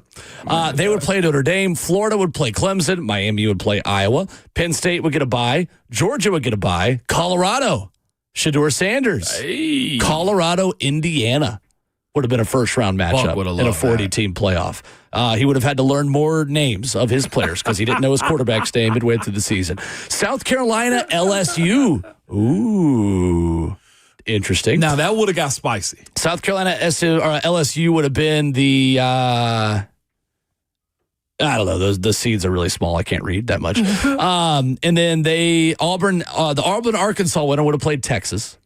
Then the other side of the bracket. Tennessee would have hosted Kansas State. Let's go. And Avery Johnson, the guy that a lot of Tennessee fans wanted out of the portal. Ohio State, the 1 seed. USC, Texas A&M. The winner of that one would get Ohio State, sure. Oregon would get the BYU UNLV winner. Ole Miss would get a bye. Arizona State, Louisville, SMU, Missouri, and then Alabama. Oh, Alabama would have actually made the playoff. Would have made that. Hey, look at that. 40-team playoff. This would have been the first-round match. Matt Rule, you say those types of things because what's crazy is this. He's talking about playing non-conference games. Dude, you went 6-6 during the regular season. Like, it's not like you are being hurt or benefited from it whatsoever. Like, get your team together before you start talking wild like this. This is also a squad that lost 4 in a row in the month of October and November when you need to be at your best. Matt Rule, stop this one. Community notes say that he was joking, but I know he was. But the first rule of comedy, be funny. But he tried to throw a little truth in there by taking a shot at the SEC. Right, exactly. We're playing 9. Well, how did that 9 go? Well, you lost to Indiana. You lost to Ohio State. You lost to UCLA. You also lost to USC. Tell me how this is working out for you, sir. Ross Tellinger adding this morning, the financial compromise distributes the same revenue, $8 million, to the 4 champions, even if they are not inside the top 4. Yeah. The important caveat they had to get done. He says, while the future CFP format for 2026 and beyond may be discussed today, a formal decision is not expected. The Big Ten and SEC, which control future format, are supporting a 16-team playoff that grants each twice as many AQs with 4 automatic bids as the ACC and Big 12, who would each get 2. So we'll talk more about that with Brent Hubs coming up. He joins us this morning at 8:20, a day early here today. So we'll get back to all that coming up in hour number 3. But we got a decision, Ramon Foster, on something in the NFL the Titans will not be involved in. Coming up to start hour 3 next.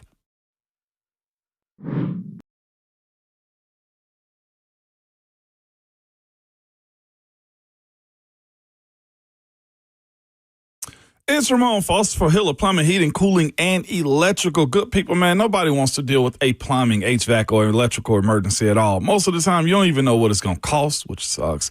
Or if it'll get fixed right, or if someone is just trying to sell you something you don't need because you are not as knowledgeable as they are about this. Well, let me tell you this. When you call Hiller, the experts are going to solve your problem quickly and honestly, all right? The price you're told is also the price you're actually paying. There are no hidden fees or surprises on your bill.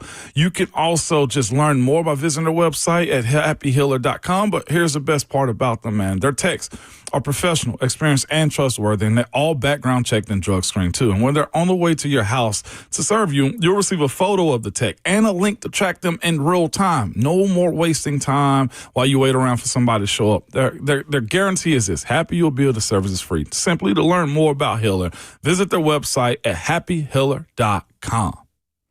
It's Ramon Foster for Genesis Diamonds, man. It's a great time to shop Genesis Diamonds right now before tariffs cause price hikes on imported diamonds and jewelry.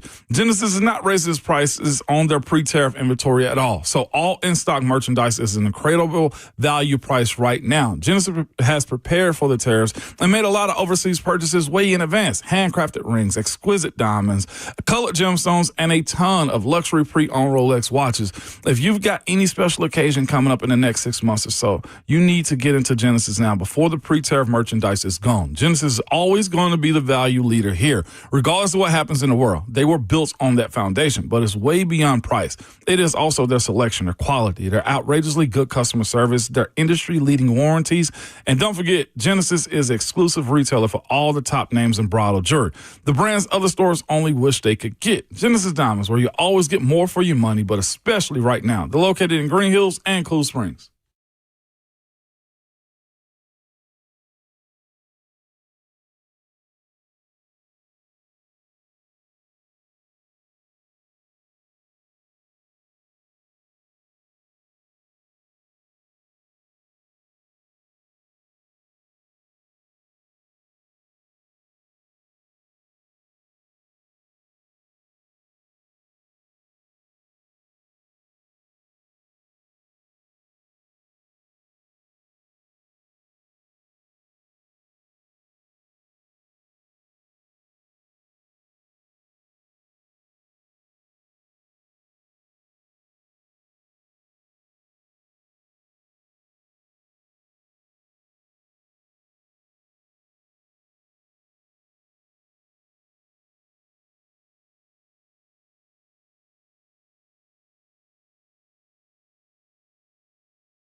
It is 8:01 from the 104.5 The Zone Studios. Good morning. I'm Justin Hawkins. In Titans news yesterday, rookie quarterback and first overall pick Cam Ward has signed his 4-year, $48.75 million fully guaranteed rookie contract. The contract includes $32.1 million at signing.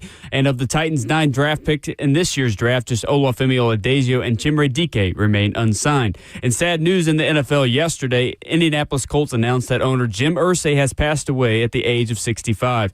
Irsay took over the Colts in 1997 and accomplished 16 playoff appearances while winning 2 AFC championships and a Super Bowl back in 2007. Tennessee Vols baseball took down Alabama 15-10 in the second round of the SEC tournament yesterday. The Vols had 20 hits on the day and 1 home run. Next up for Tennessee, they play Texas this afternoon at 3 p.m. on SEC Network. Liam Doyle gets the start on the mound for the Vols. More conference finals tonight. Game 2 for the Western Conference Finals in the NBA. Oklahoma City Thunder hosts the Minnesota Timberwolves. The Thunder have the 1-0 series lead. Tip-off tonight at 7:30 on ESPN in Oklahoma City. In Eastern Conference Finals, Game 2 tonight in the NHL, Carolina Hurricanes host the Florida Panthers. The Panthers have the 1-0 series lead, and that one, puck drop, is tonight at 7 p.m. on TNT in Raleigh. For all your foundation repair and waterproofing needs, visit USSTN.com. Breaking news at once on your home for the Titans and Vols. This is 104.5 The Zone.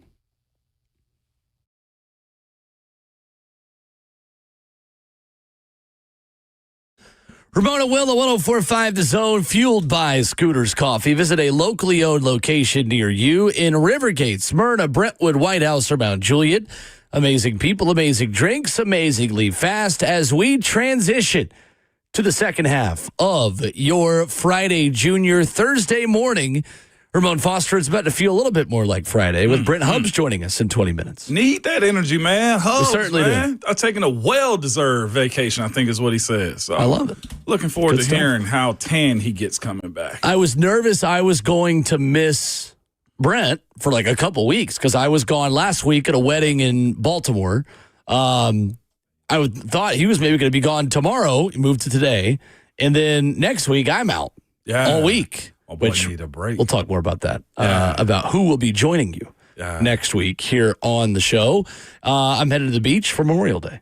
Yeah. Take a little bit of time. So, Is it going to be crowded, you think, for it or what? sorry, Justin was talking to me. Where you went? I say it's going to be crowded for Yes. Memorial Day at the beach. It is? Yes. Okay, yeah. I like to fight away Yes. those things, dog. Yeah, no, it doesn't bother me too much. As long as the golf course isn't too crowded, I'm happy. You're an adult, so I can ask you about this. You taking any nice brown water with you, too? Nice brown water. No, I don't think so. Okay, all right, just checking. I don't think so. checking. I might obtain some while I'm there. I mean, listen, if you can find a sweet spot that got the good stuff, text me. I haven't confirmed it, but I am told the state of Florida has alcohol. I've not been able to officially confirm that, but I am told, sources tell me in the Sunshine State, they do have beverages that are for adults there in the Panhandle. 100%. Well, you get you something nice is all I will ask of you. Not sure if you're a stogie guy, but yeah, sure, Savage sometimes. and I, last time we went down like to the 38 area as a group, man, we had some good brown water and some sticks on the beach. Nothing better. Nothing better, dude. Other than the water. That might be do it, as y'all like to say. That might be do it. That might be do it right there, Will. I'm telling you. I love it. So we found out officially who Hard Knocks is going to be. Preseason and in season, it will not be the Tennessee Titans. They were one of the teams who were eligible. Ramon, how interested are you in the Buffalo Bills Hard Knocks for this season? Very much so. I think it makes a ton of sense considering Josh Allen's MVP season and the likable characters that are there in Buffalo. Oh, my gosh. The star, I'm going to tell you who he is right now. Keon Coleman.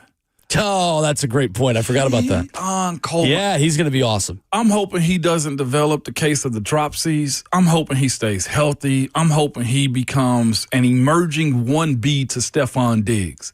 I like Keon Coleman. Just as a player. Now, that don't make me a Buffalo Bills fan or anything, but this young cat, man, got the pedigree for it, got the personality for it, and it just seems like he wants to be great. I kind of want to see him turn into one of them types of dudes, man, in the league, and I kind of want to see him be a star on Hard Knocks. I'm watching just for that. And Diggs, because I do want to see what Stephon Diggs going to be like. It is going to be, well, Stephon Diggs is in New England. New England. Oh, I'm tripping. Why am I thinking he was in Buffalo? Who am I thinking of that was in Buffalo? Stephon Diggs. He was in Buffalo. Yeah. Golly, I'm tripping. What were the red, white, and blue teams? Either way. But, that's on AFC me. East, red, white, and blue teams. AFC East. Well, he's got to play his old squad, though. But I want to see Keon Coleman more than anything. I think he's going to be legit. So NFC East is in-season Hard Knocks. I wonder if the Tush Push will be featured, considering it's still here. Or Big Dom. Or Big Dom. The NFC, because we don't have enough NFC East talk on ESPN or on any of the other 4-letter networks that, or 3-letter networks that will get more access to stories that are already being told. I'm not as interested in that one, to be honest with you. Riddle me this, because you would see it better than I would on this one. Are they shifting back to being like the most talked about division? Because they have been historically, like they're the traditional I guess teams in the NFL, the NFC East. It's a good question. Because I feel like the conversation is more and more about them now, especially with Washington getting good. It's fair. Yeah, I mean, there's a lot of traditional history in the NFL there. I think a lot of that depends, too, on how good Jackson Dart is with the Giants. I mean, it is a division with a ton of storylines, and Jackson Dart in New York, Jaden Daniels coming off of an NFC championship run and Rookie of the Year season.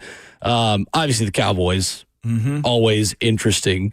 And then the defending Super Bowl champs. I mean, for once, the NFC East deserves the attention that it gets from national networks and from shows like First Take and networks like ESPN. I actually got stuff to back it up. It's fascinating, too, hearing you say what you said a second ago, too, because you're doing what I think everybody else is doing, and rightfully so. We're just overlooking Russ in New York. It's Jackson Dart that most people are talking about as far as, like, what they're going to do. How quickly do you think he takes over as QB1, Jackson Dart? Man, that's the thing about Is it Russ. this season? Russ can be good. Right? That's the issue that you have. Russ can be good, but Russ also, he gets tiring, I feel like, at times, watching him try to do his thing. I feel like Russ, with where he is in his career, he feels like he's prime Seattle Russ. That was one of the things I disliked about him last year with Pittsburgh is he'll try to roll out and create, and that roll out and create Russ isn't as consistent as it once was in years past. And I look at his situation with being with the Giants is they got 3 valid quarterbacks and a 4th one that has played for him also. Right? You know Jackson Dart's the future. They moved up. No, did they move up to get Jackson Dart? Yeah, they moved up to get Jackson Dart. So with that being said, Rush's lease, to me, I feel like it's shorter. He has those rollout fumbles that he does, which was one of Dan Moore's sacks that was given up. He rolled out into a sack, and it was a sack fumble after that. If he have those rolling, because that's what he does, rolling and spinning to an incompletion or interception, that New York crowd is going to get loud. I know he's big into, the optics, and he's a pro's pro. It's one thing I will give Russ. But I think his goober side of things. How's that going to work in New York? It ain't going to be good. It's going to be interesting, man. He can't be philosophical enough to talk himself out of how bad that crowd's going to be if he plays bad. So I give it halfway mark. Maybe sooner if he's turning the ball over. I think that's about right. Yeah. I think halfway mark of the season is about right. So you take a look at the New York Giants schedule for this season. Again, it is a total gauntlet, what they have got to run through this season. At Washington, at Dallas, home to Kansas City, home to the LA Chargers, at New Orleans, home against the Eagles. Yeah. I'd give it 6 weeks. I'd give it 6 weeks. Yeah. Because I see, they're not going to be the Eagles. They're not going to be the Chiefs. Not going to be the Commanders. Like I see at least 4 losses in that first 6. Yeah. If they're 2-4, that was when Will Levis got an opportunity. Yeah, it was. 2-4, the Titans in London went into a Week 7 bye and came out of it with Will Levis, the starting quarterback against the Atlanta Falcons. If you find them in those first 2 weeks 0-2, you might as well turn the stove on. At Washington, at Cowboys also. Good thing for them is their 12 o'clock game Central. That's the only thing that could give them cover if they're getting smacked around like that is their 12 o'clock games and not prime times. But that Chiefs one, that's a 7:20, I'm guessing Sunday night game. Yep, Sunday Night Football against Kansas City. They can't go 0-3. Well, it may be sooner than a halfway mark, with your point you just made.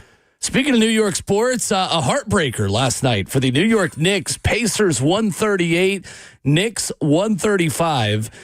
This game was a double-digit lead for New York inside 3 minutes. According to Elias Sports Bureau, over the last 27 NBA playoffs, teams had a 0-1,414 record when trailing by at least 9 points in the final minute of the fourth quarter or overtime. They are now 1 in 1,414. Oh, I cannot believe it. I couldn't believe it. I told you I went to bed early last night. You did. You missed it. I missed it, man. And the chef's kiss of it all, man. Like you said, what'd you call it earlier? Cinema, right? Absolute cinema. Absolute cinema is the fact that Reggie Miller was on the call.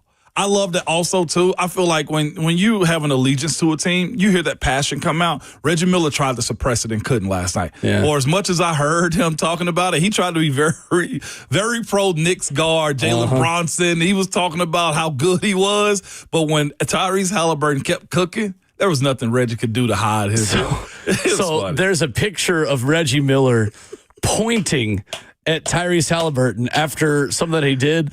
Somebody retweeted and said, dang, you got him pointing like Emperor Palpatine in Star Wars. I'm retweeting it right now from Ramon Will. There's just a picture of it's Tyrese Halliburton doing the choke signal and Reggie Miller just pointing at him like, yes. That was, I'm telling y'all, if y'all don't want to watch baseball at night, y'all need to turn these on, because here's the other part of it too. This Minnesota game is going to be really good. Minnesota and OKC is good ball, and the better part of it for me is the style of ball that both teams in these these conference championships are playing. It's fast and up pace. It's very physical. Are they jacking up threes? Yes, they are. But what I would tell you basketball. The mid range is there. Jalen Bronson is by far one of the best mid range get to the basket guards around. His kisses off the backboard, man, are. Being his height, you got to be good around the rim, and he's really good. And not just that, too. The storylines of Obi Toppin playing for the Pacers when he was originally drafted by New York and the player that he's turned into. And the local connect, too, with Vanderbilt's former guard. What's his name again? Aaron Naismith. Naismith is he dropped 30, by the way, last night, too, to close it out. Big reason why they got the win. News in the NFL this morning from Adam Schefter, who says there is another injury in the Saints quarterback room. This coming out just 10 minutes ago. Jake Haener, part of a three-way competition to become the team's starting quarterback, suffered an oblique strain at the end of Wednesday's practice and is now expected to miss a couple of weeks.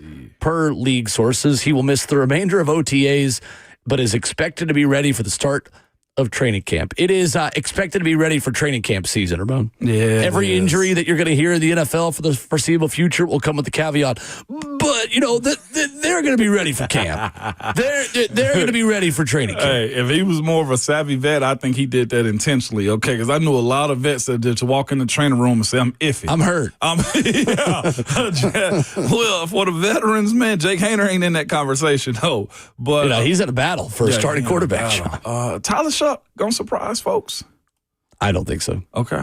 I could be wrong. I've been wrong plenty of times. No doubt. I'm not a Tyler Shuck believer personally. I want to, if it is, it's gonna be that S word we use, system with Kellen Moore. That's right. This is a big test for Kellen Moore. 100% right. 100% right. Coming up, VolQuest's Brent Hubs joins us a day early. It'll feel a little bit like Friday. Coming up next.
Ramon Will, 104.5 The Zone, brewed by Scooter's Coffee as this Thursday continues.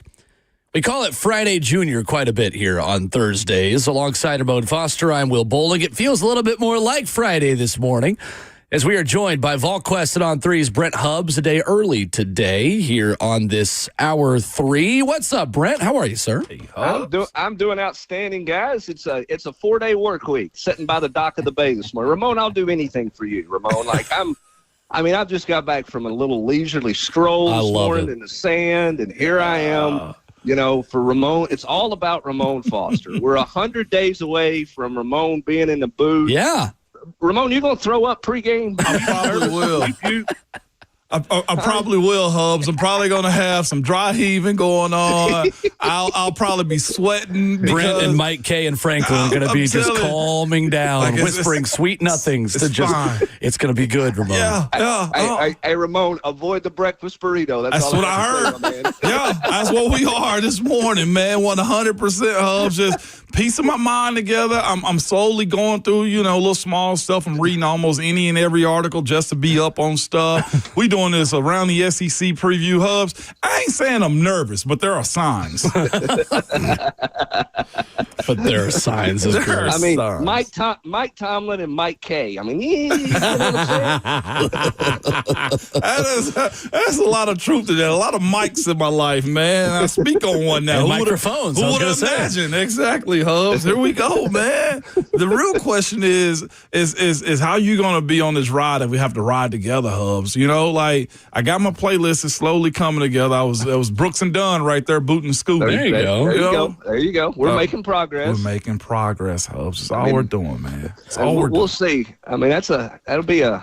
The problem with that, Ramon, is we might go down Friday evening, which means that's an after-hours ride, which I don't know what that playlist looks like when it goes after hours. It changes, right?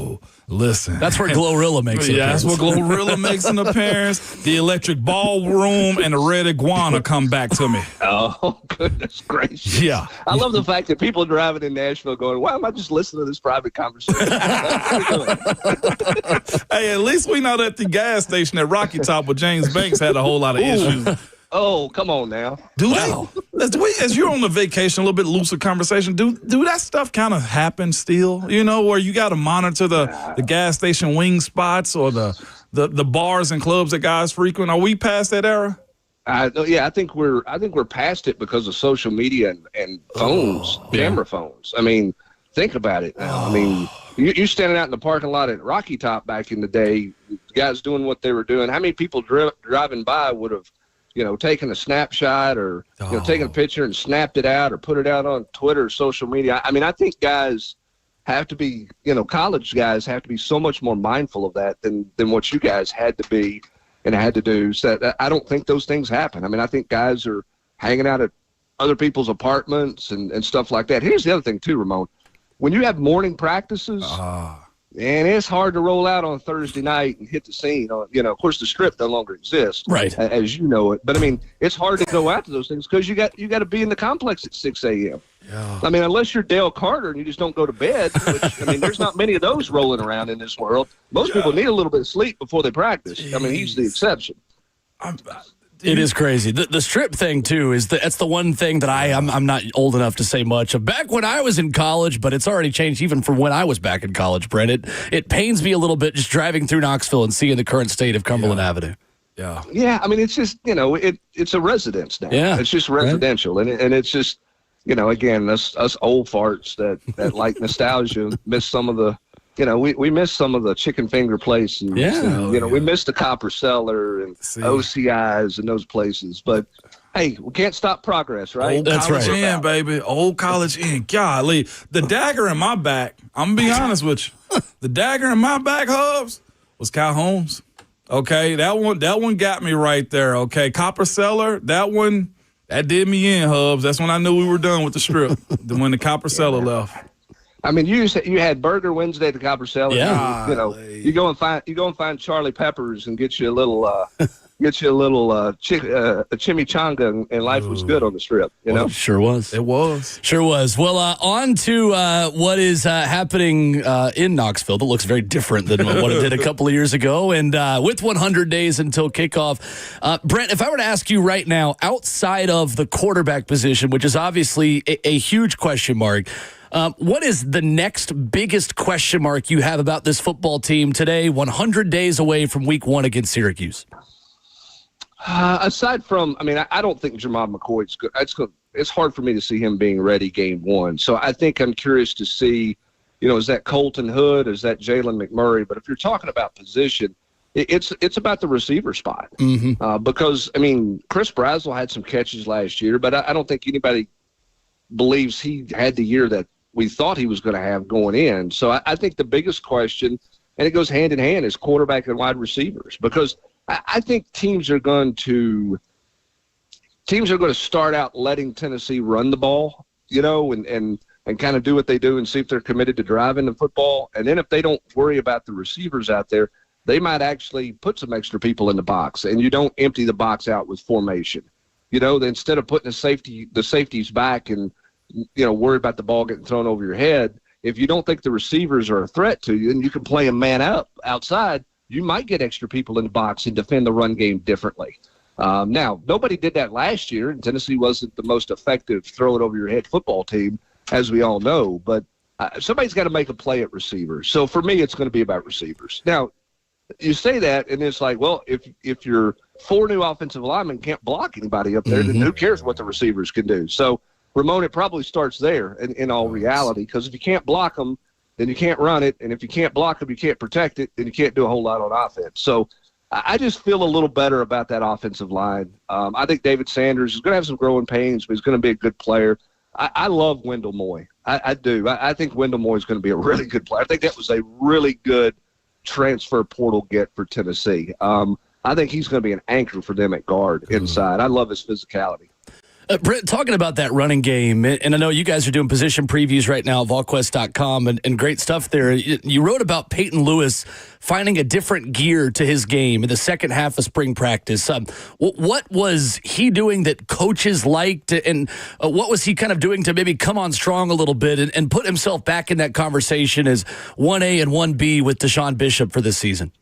Well, he was looking up, and Deshaun Bishop was walking away from him, and he was walking away with the job. And I think he just got more committed, got more detailed on the little things that they were looking for, and, performed much better the back half of spring. I just think it was the focus thing and details. Remember this, too, about Peyton Lewis.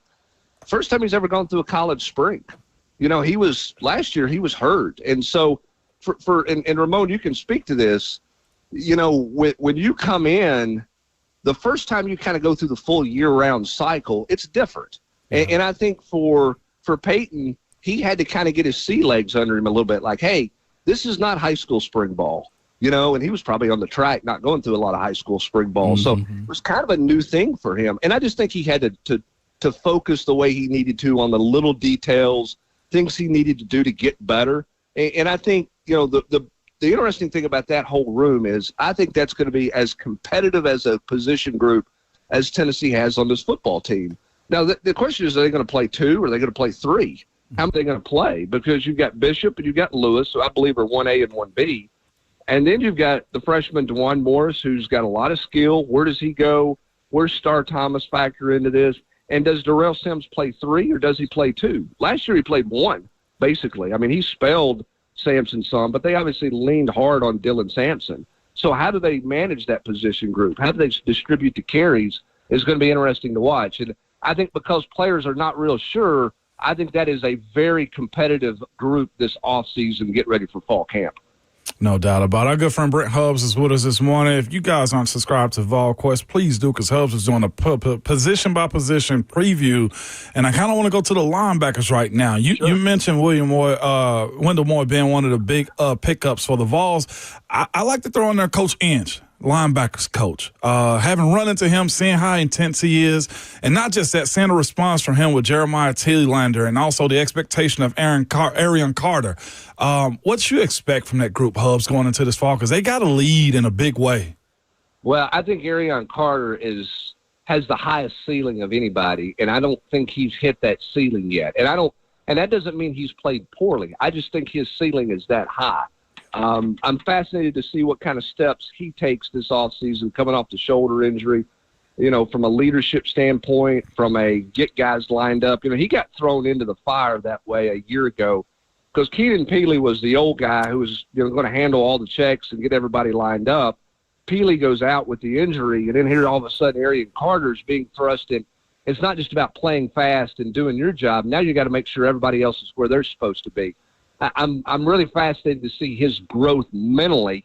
That's why I'm not worried about the shoulder injury, because physically I know what he can do. But how much better is he mentally to eliminate the false steps, to get guys lined up, to make sure the D-line in front of him, was making the right adjustment, and, he's communicating with the safeties in the back end. I think his communication skill is something that is going to be really important for Tennessee's defense this year. And then I love Spillman. T. Lander's an old school, in-the-box kind of downhill guy. I'm not sure he's a three-down guy. You're going to probably get him off the field in some passing situations. But I think Spillman is a guy who can certainly clog up things and move forward. And then I think the question is, who are the young guys? Is it Brendan Ains? Is the freshman, who made some noise? Is he going to be there? Kind of what do they look like beyond those top three? Pretty comfortable with who their top three are. Going to be pretty interesting. Is it Jordan Burns, the redshirt freshman? Where is he at in the competition? You had those two freshmen miss spring because of in Harmon and Pilati because of the shoulder injury. Where do they put themselves when they come back? They need another guy or two to come on to help them throughout the season, because that group is going to get banged up. It's hard to play a full season with just three linebackers. They really need a fourth and fifth to come on, but it starts with a fourth, and who's that fourth going to be? No doubt. I'm just as excited about this next group, Hub, that I'll bring up as almost any position on this team. I think it's deep with talent, and I think they got to be very quarterback friendly because of the young wide receivers, and that's the tight ends. Hubs, how deep can that group be? And not just that, they're almost set up to where when one leaves, the next one comes up and make his plays and go to the draft. This group of tight ends is about as talent-rich as any group, I think, in the nation, Hubs. Well, it's talented, but it's young. Yeah. And so you know what you have in Miles Kitselman, all right? He's going to do the dirty work every day. And we wrote it in the War Room a couple of weeks ago. The best news Tennessee's probably had offensively to this point in the offseason, other than the arrival of Joey Aguilar, is the fact that Kitselman is going to be back in August ready to practice. Now, they're not going to beat him up in fall camp. They know what he can do. It's about getting him to Syracuse. But his rehab is ahead of schedule. He's almost a full month ahead coming off that injury that he suffered, in the weight room. So I think when you look at it for Kitselman, it's just about be ready. But you know what you have there. The question is, look, we all look at Ethan Davis and go, man, bus guy, right? Like first guy off the bus. We love the way this guy looks. How much of a step does he take physically in doing all the things he needs to do?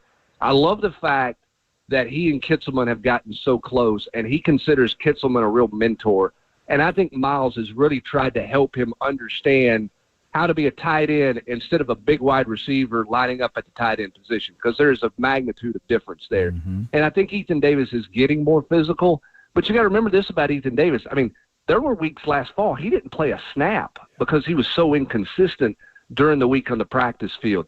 This is his year. He's got to take a real step this offseason and this fall, but there's a ton of talent there. And then we saw Jack Van Doorslayer, who's probably further along than Deshaun Brame is from a physical standpoint. And then I think the unknown is this Cole Harrison, who redshirted a year ago. He was limited some in the spring, but Tennessee's pretty high on him. So where are they at? Are they going to end up going 2 deep at tight end, or are they going to go 4 deep at tight end? That all depends on Harrison and Brame and Van Doorslayer. The one thing that you got to give this staff some credit for in their adjustment the last couple of years is they've been more willing to play young players. Yeah. Now, it's been more on defense than it has been on offense. It's going to be forced on the offense this year, but there is a little different mindset that, hey, you play your youth. You can't sit around and wait, because if you sit around and wait and the guy doesn't play and he's good enough, he's going to go in the portal on you. So you've got to play young players. Tennessee's going to be young. They're going to have to play some of those young tight ends, but they are very talented, Ramon. Brent Hubs of VolQuest on 3, our guest this morning on Ramon and Will.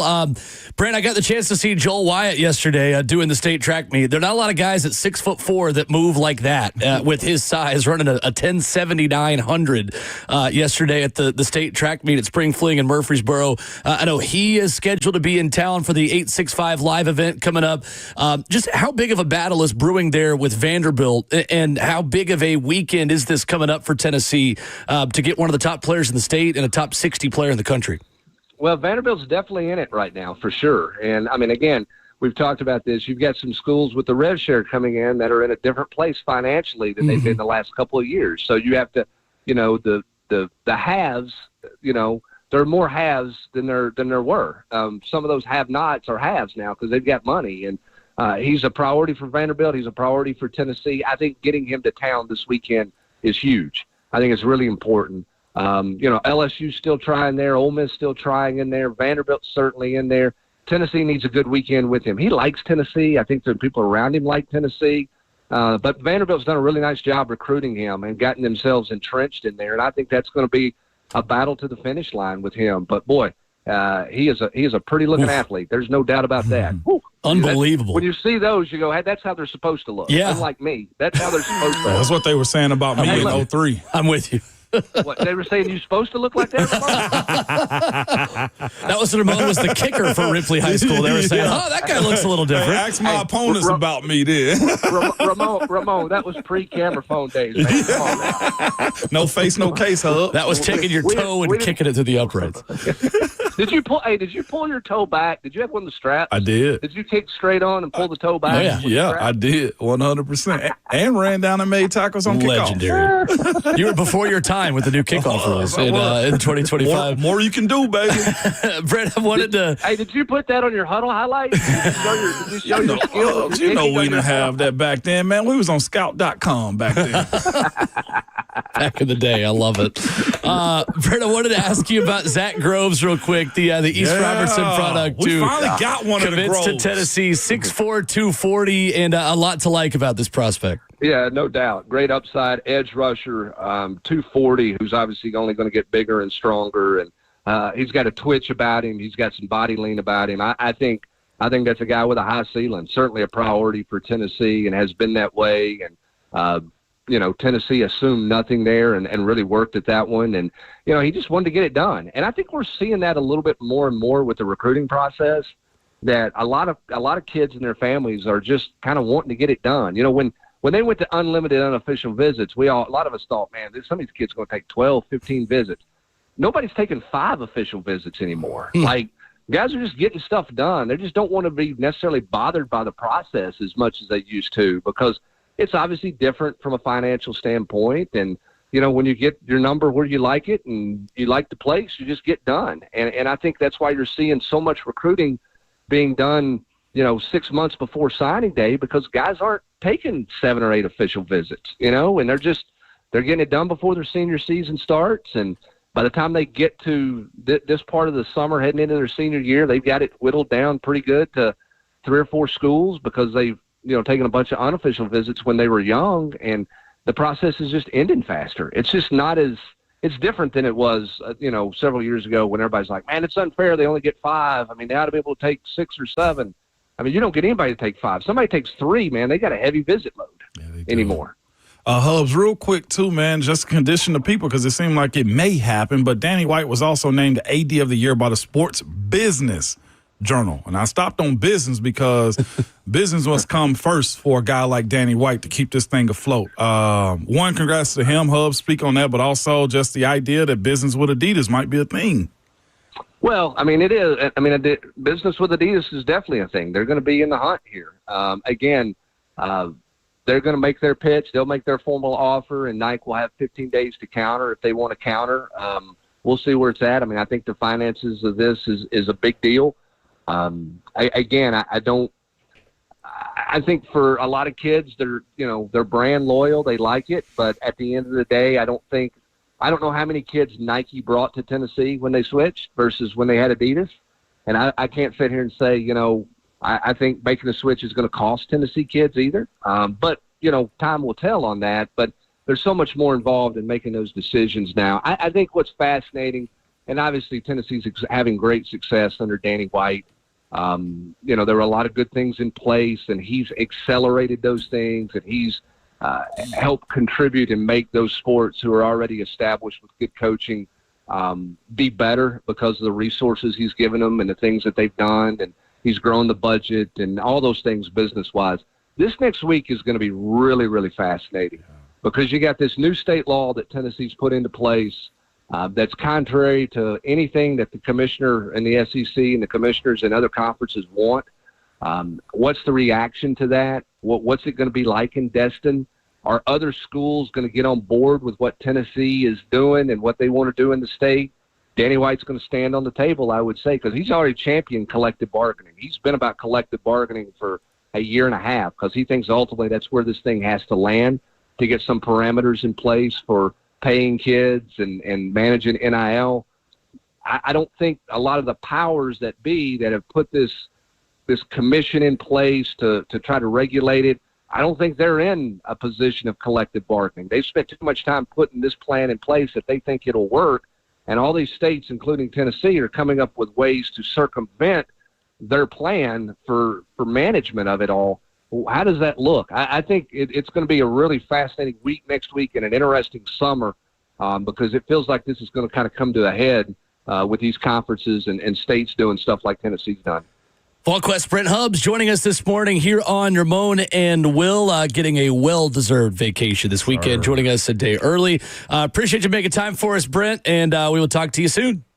Sounds good. Have a great weekend, guys. Appreciate y'all. Yes, sir. Absolutely. Brent Hubs with us here this morning, brought to you by Ascend Federal Credit Union, your financial partner for every stage of life. Great stuff as always. Always. Appreciate it. The foolishness and the facts. Yeah. You get a little bit of both with Brent Hubs. 615-737-1045 is our number. We can open it up for your phone calls and hit more headlines we have not yet gotten to coming up next.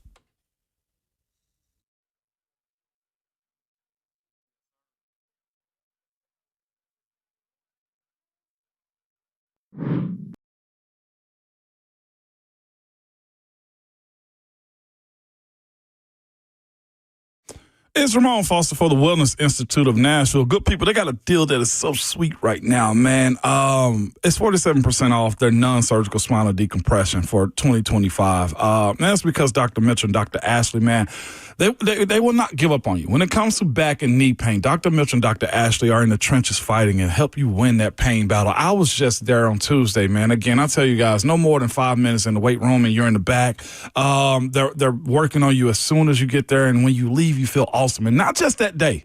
You feel good the rest of the week. It's been 2 weeks since my last treatment, and I told them, I was like, it's been a whirlwind for me. It's been awesome. It's been amazing. And that's because they have some of the best state-of-the-art equipment around, whether that's their lasers, the cold lasers, the spinal decompression machines, to even the zero-gravity machines. They will find the best strategies out to make you feel better, and they are just that good at it. So if you want to start off a pain-free life, and it is possible, call the Wellness Institute of Nashville. Their number is 615-246-5009 or go to painisbad.com. Hey, it's Will Bowling. Are you looking to check some items off your home to-do list this summer? Maybe you've been looking to freshen up your home's look before hosting friends and family in the coming months. Well, available 24/7, 365, the Lee Company handyman professionals have you covered. Speaking for myself, I try to do things around the house. I ended up usually just making more of a mess, making things work, not knowing how to do a lot of that stuff. It's all right. That's why you put Lee Company on your team, whether it's pressure washing your driveway or deck, drywall repairs, maybe just landscape lighting, painting, and more. Want to freshen up the look around the house? Lee Company is all you need. 615-567-1000. That's the number to call, or head online. Check out their website at leecompany.com to schedule your appointment today. Again, that's 615-567-1000. You got to trust Lee Company because they have been trusted in Middle Tennessee for now over 80 years. Online at leecompany.com. That's Lee Company, all you need.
Ramon and Will on 104.5 The Zone, wrapping up hour 3 on this beautiful Thursday morning. It is adult beverage degrees outside today, Ramon Foster. Yeah, buddy. Maybe not at 8:50 a.m., but maybe if you're flying, if you're at the airport, have a drink for us. Time doesn't exist in the airport. No, it doesn't. Or hours, for that matter, except catching your plane. That's true. That's it. That's very true. Quick shout out last night, Nashville SC getting the job done 3-2 against Orlando City at the U.S. Open Cup round of 16. They will host a quarterfinal of the U.S. Open Cup here in Nashville against D.C. United. We just learned, and it was a really fun game. I was watching it while I was on air doing track last night. Wyatt Meyer with a weak foot banger from about 25 yards away to give Nashville the win against Orlando 3-2 in dramatic fashion down on the road against maybe our arch rivals on the road. So fun one. It's funny you saying a weak foot. I'm guessing that's his left foot. If he's right foot. Oh, he's a lefty. He's a lefty. Never mind. Left-footed center back and central defensive midfielder who just absolutely rocket off of his right foot from the top of the box. They're just rolling right now is what you're saying. They are rolling. They are playing really, really well. They advance to the quarterfinals now of the U.S. Open Cup. I'll have the call of NSC in Toronto this Saturday from up north. I will not be up north, but the team will be, and they are unbeaten in their last 7. Tonight, NSC backstage on 104.5 The Zone, 7-9 this evening. Going to sit down with Eddie Tagseth, midfielder, and U.S. men's national team legend Oguchi Onyewu going to join us on the show tonight. So tune in for that. You just reel off stuff just flawlessly. And I could make up names in soccer. You'd be like, oh, okay, cool. That's where I'm at. I'm like, that's impressive as hell. You'd love Gooch. Oguchi Onyewu, he brings it. He gets after it. What's up? He's with U.S. men's national team. So U.S. soccer coming to Nashville in Geodis Park in a couple weeks. Let's go. Taking on Switzerland at a big friendly. So. Yeah, another big friendly. That's what they call me from time to time. Big friendly? That depends. Alongside big friendly Ramon Foster, I'm Will Bowling. Tonight in sports, you have more NBA playoffs. You've got Minnesota and Oklahoma City.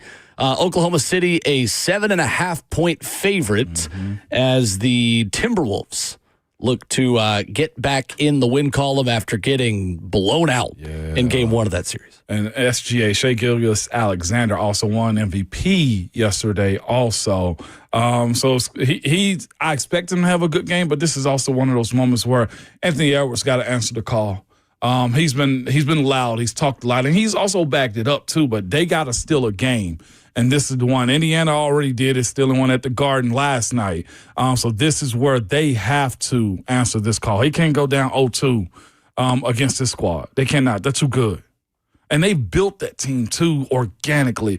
The way Oklahoma City has built this team up is what they tried to do with Harden, Durant, and Westbrook. And also being in a spot to where they need this in Oklahoma. Yeah. So you got to bring it every single game if you're Minnesota in this one. They got the goods, too. That's the thing about it. It's just what end are you going to get, and is anybody else going to back them up? Because one thing that Oklahoma has, the Thunder, they got a deep bench. They got guys that play well, too. So I'm fascinated by this series. No doubt about it. It's been entertaining so far. It has been entertaining. No doubt. It has been entertaining. How do we feel about the MVP award just being, leaked? That sucked. Shams Charania yesterday of ESPN.com. I feel like there's a little bit of a gray area there. This whole reporting of breaking per Shams, Shai Gilgeous-Alexander expected to be announced MVP. That sucks. We need some pomp and circumstance. We need some decorum with MVP awards. And I know they feed him a lot of information. He got his insiders and stuff like that. But I almost felt like they ruined it for SGA. A little bit. A little bit. That's.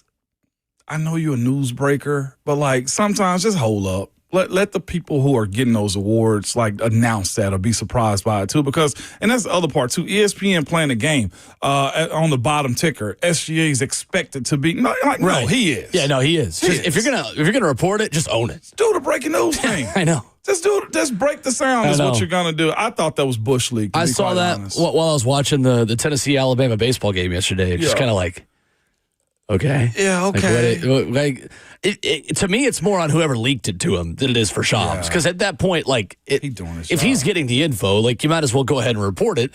But could you imagine the NFL doing something like that? Oh, my. Leaking out major award winners hours before? The NFL people aren't talking in that capacity. No, Roger Goodell's calling. Right. Immediately. Right. And that's where Silver has to pick up. The NBA commissioners got to pick that type of stuff up. I know they got to fight for rights and just airspace, but that ain't the way to do it.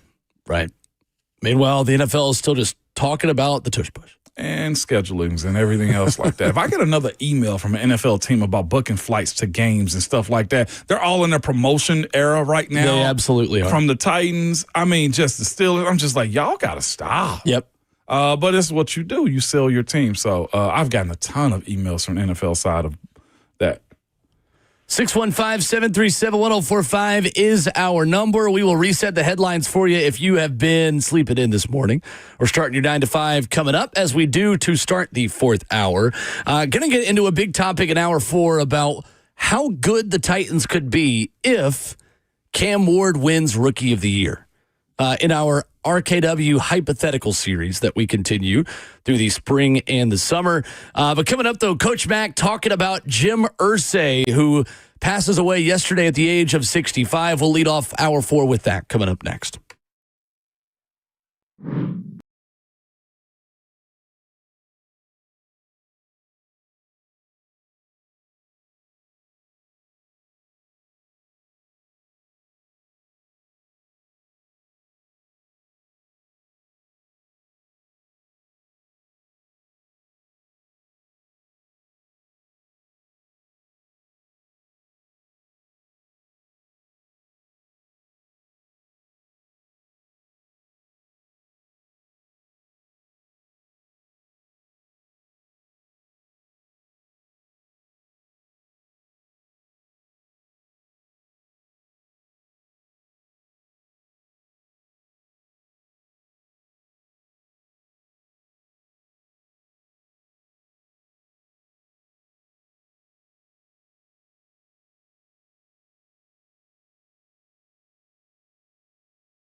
It is 9:02 from the 104.5 The Zone Studios. Good morning. I'm Justin Hawkins. In Titans news yesterday, rookie quarterback and first overall pick Cam Ward signed his 4-year, $48.75 million fully guaranteed contract. The contract includes $32.1 million at signing. Of the Titans' 9 draft picks in this year's draft, just Oluwafemi Oladejo and Chimere Dike remain unsigned. And sad news in the NFL yesterday, Indianapolis Colts announced that owner Jim Irsay has passed away at the age of 65. Irsay took over the Colts back in 1997 and accomplished 16 playoff appearances while winning 2 AFC championships and a Super Bowl in 2007. Tennessee Vols baseball in the third round of the SEC tournament this afternoon as they play Texas at 3 p.m. on SEC Network. Liam Doyle gets the start on the mound for the Vols. More conference finals tonight. Game 2 in the Western Conference Finals of the NBA. Oklahoma City and newly crowned MVP Shai Gilgeous-Alexander host the Minnesota Timberwolves. The Thunder had the 1-0 series lead. Tip-off tonight at 7:30 on ESPN in OKC. Eastern Conference Finals. Game 2 tonight in the NHL. Carolina Hurricanes host the Florida Panthers. The Panthers have a 1-0 series lead in that one. Puck drop 7 p.m. tonight on TNT in Raleigh. For all your foundation repair and waterproofing needs, visit USSTN.com. Breaking news at once on your home for the Titans and Vols. This is 104.5 The Zone.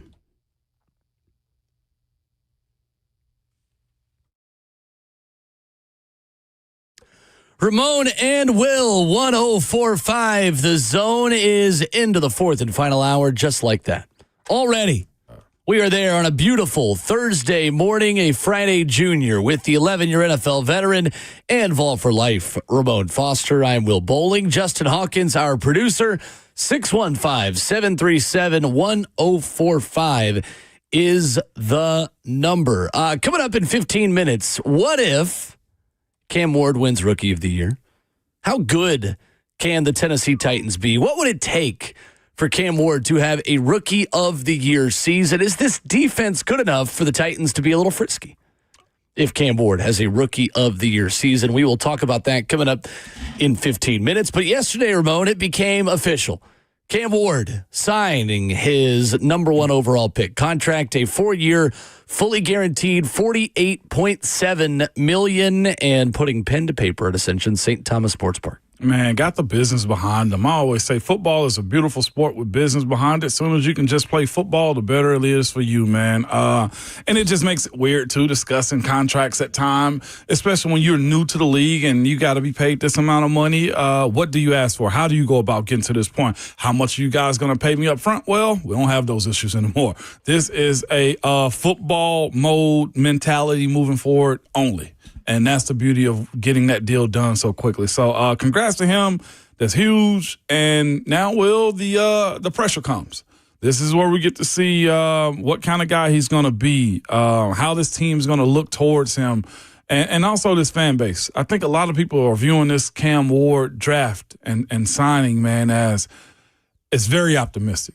It's very much in a position to where you've been in the shadows for such a long time, and the fanfare that he's somewhat come in with and the expectation, it's a lot of hope in this one. What you lost at the end of, I feel like, last year, and also going into this pre-draft, I feel like it's slowly coming back. And I hope this isn't the phase where, like what was the 5 phases of grief where you start reality testing.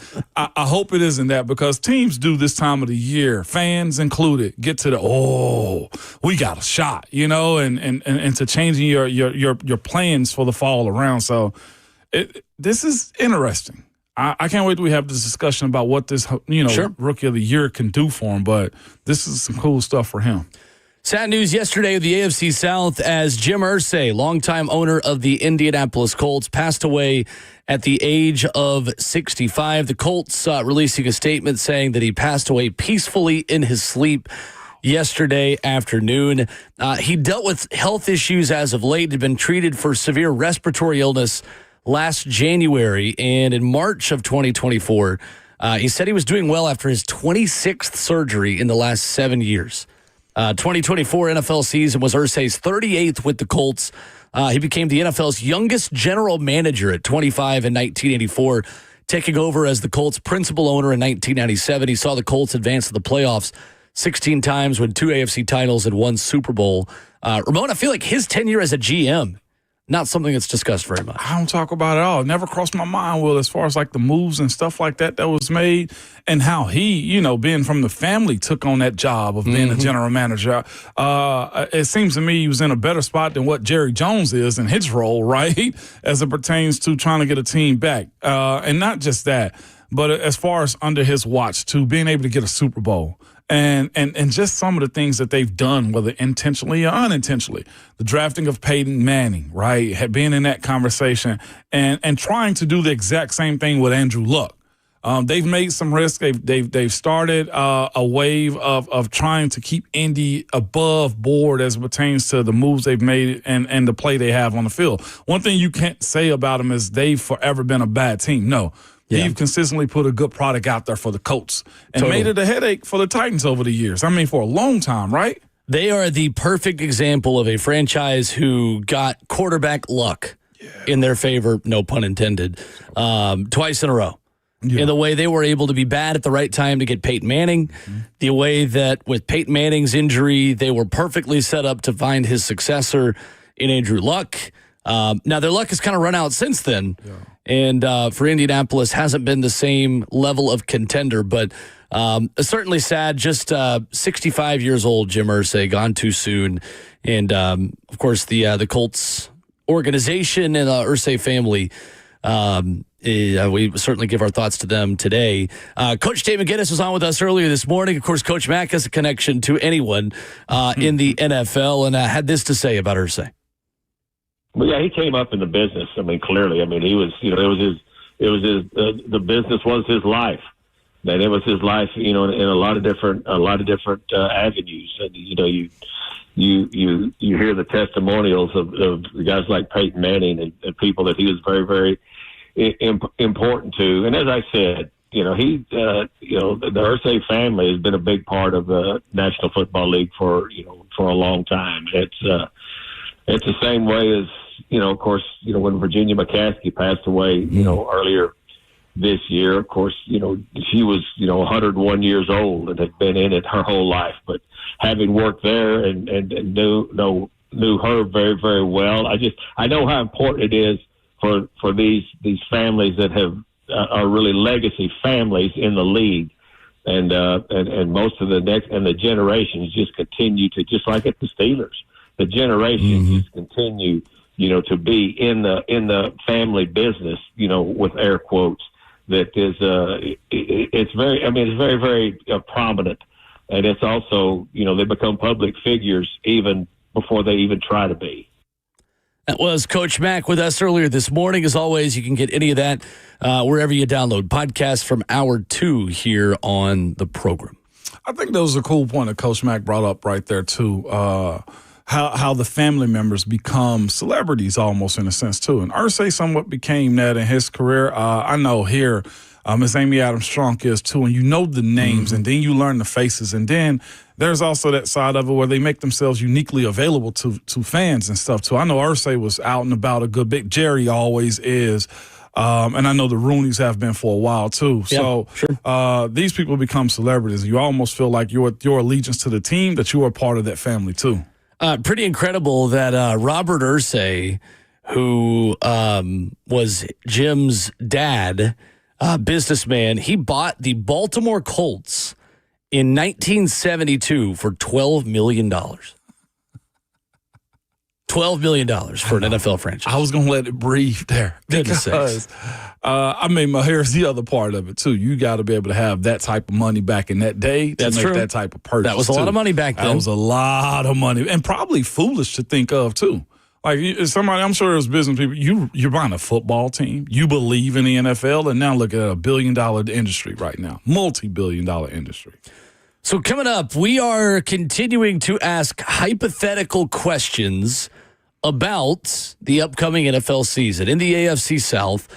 We take it locally coming up. What if Cam Ward wins Rookie of the Year? How good can the Titans be? That's next. Two Rivers Ford announces employee pricing for everyone. Every tradesman, every dad, every rising star. You pay what we pay. Two Rivers Ford. Locally owned. American made.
Ramon and Will on 104.5 The Zone, diving into the what-ifs, the hypotheticals, here through the spring and summer with Vol Network analyst Ramon Foster, Justin Hawkins, our producer, I'm Will Bowling.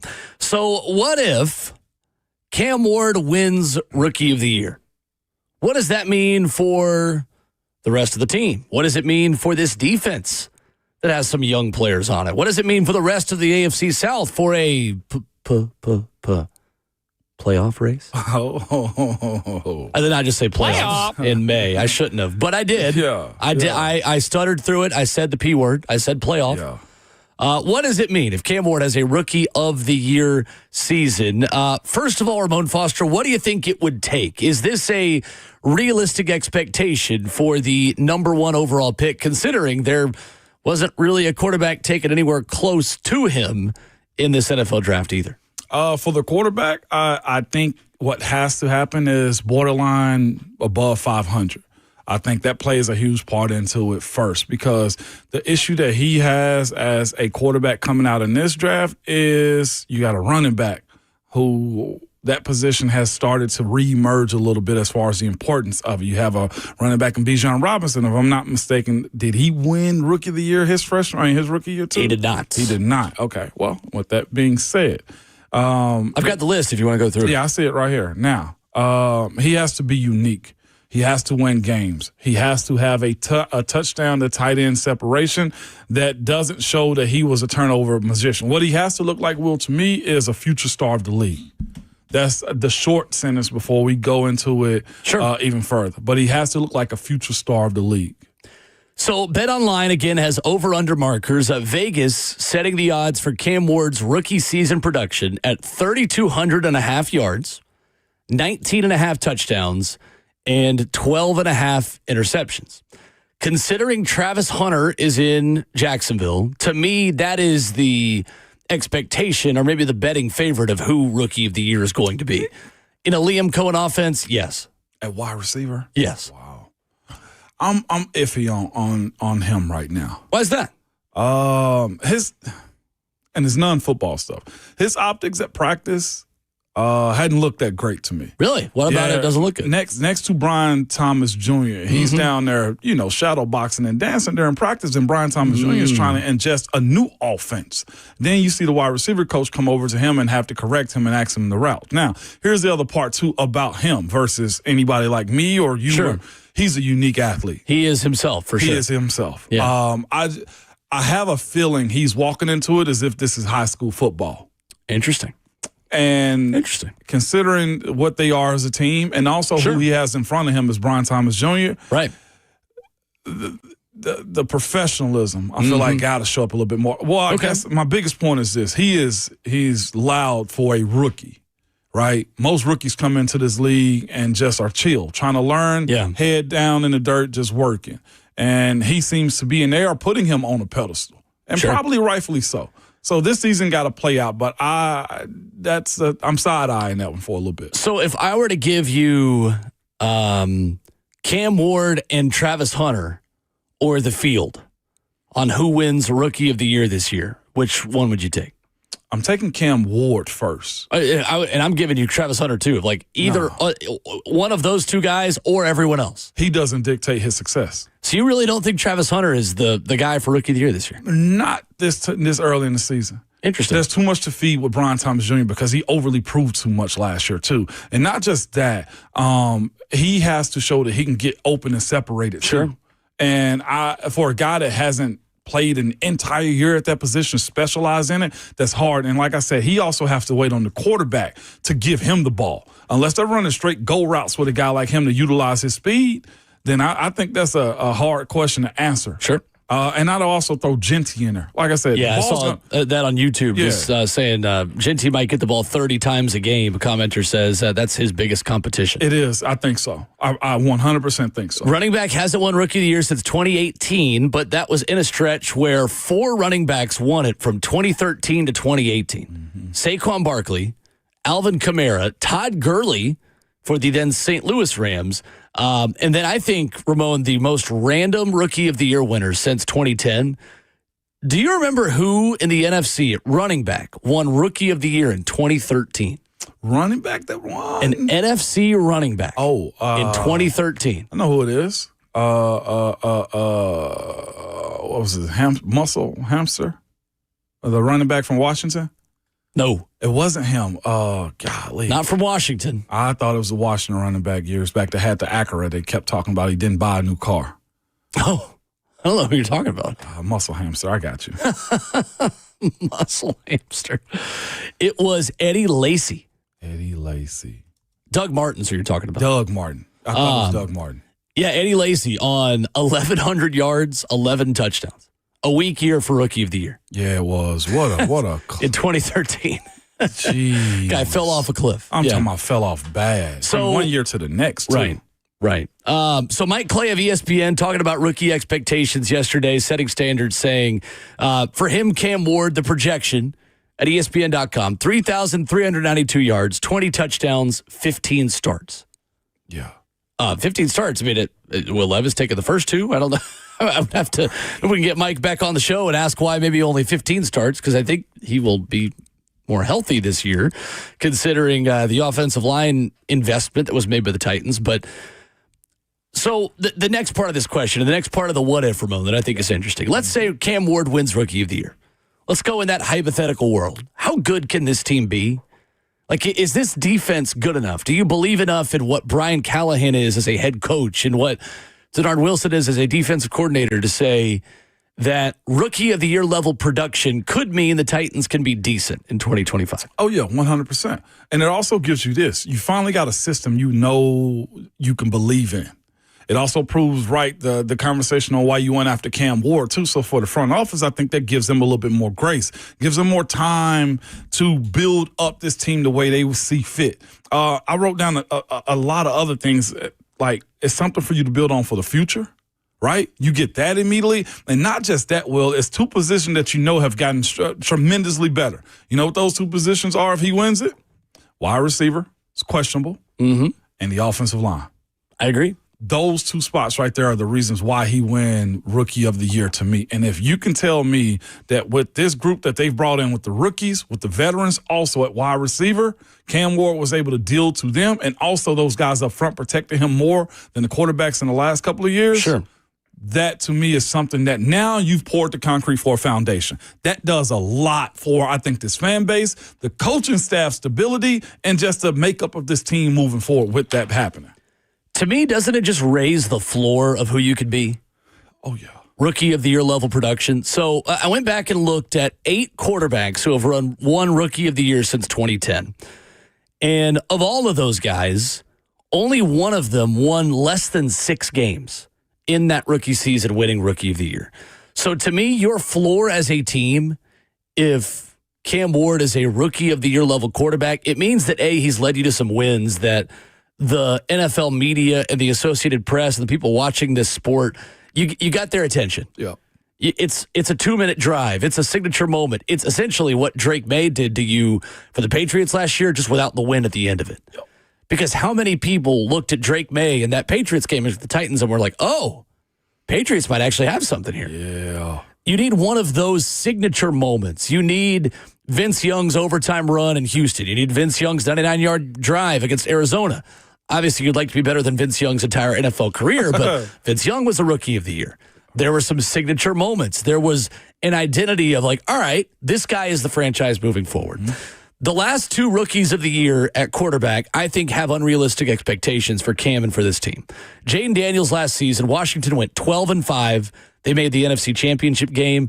I'm not putting that expectation even close to Cam Ward. Do we got to separate Jaden too? Because I think him and Stroud both, okay, I think, are kind of an anomaly in terms of how good their teams were during those Rookie of the Year seasons. I didn't realize he had almost 900 yards rushing. Yes. Jaden Daniels last season led the Commanders to a 12-5 record, 3,568 yards, 25 touchdowns, 9 interceptions, 891 rushing yards, and 6 touchdowns. It's like having another running back on every play, which means you're playing 11 on 11 in the run game. And they had 2 other good running backs on top of that. That's right. Though. C.J. Stroud and the Texans went 10-7 in his rookie season, 4,108 yards, 23 touchdowns, 5 interceptions. for C.J. Stroud. The 5 picks were the impressive part about that. He just didn't put the ball in harm's way that much. Mm-hmm. I'm not putting 4,000-yard expectation on Cam Ward. That's crushing it. I'm not. To me, if Cam Ward approaches 3,500 yards, it is a phenomenal first season. It's a great phenomenal. Year. If he can somehow get to 3,500, I'm jumping for joy saying year 2 is going to be fun. Is that so? To answer that question about 4,000 yards, though, is that off script yards or is that play call yards? Because I feel like that's what Callahan has been saying. Point. We're boxing him in. Mm-hmm. Is what Callahan and his crew have said about Cam Ward. So that's why I like to your point. That's fair. 4,000 yards. That means he's gone off script, and it means that you've got a very significant level of production from your young receivers.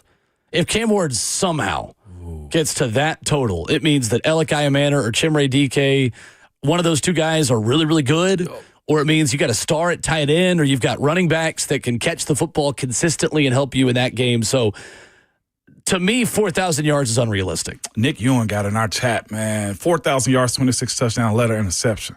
That's a lot. He would be the first Tennessee Titans era quarterback to throw for 4,000 if he did it. That's yet to happen. Wow. Yet to happen.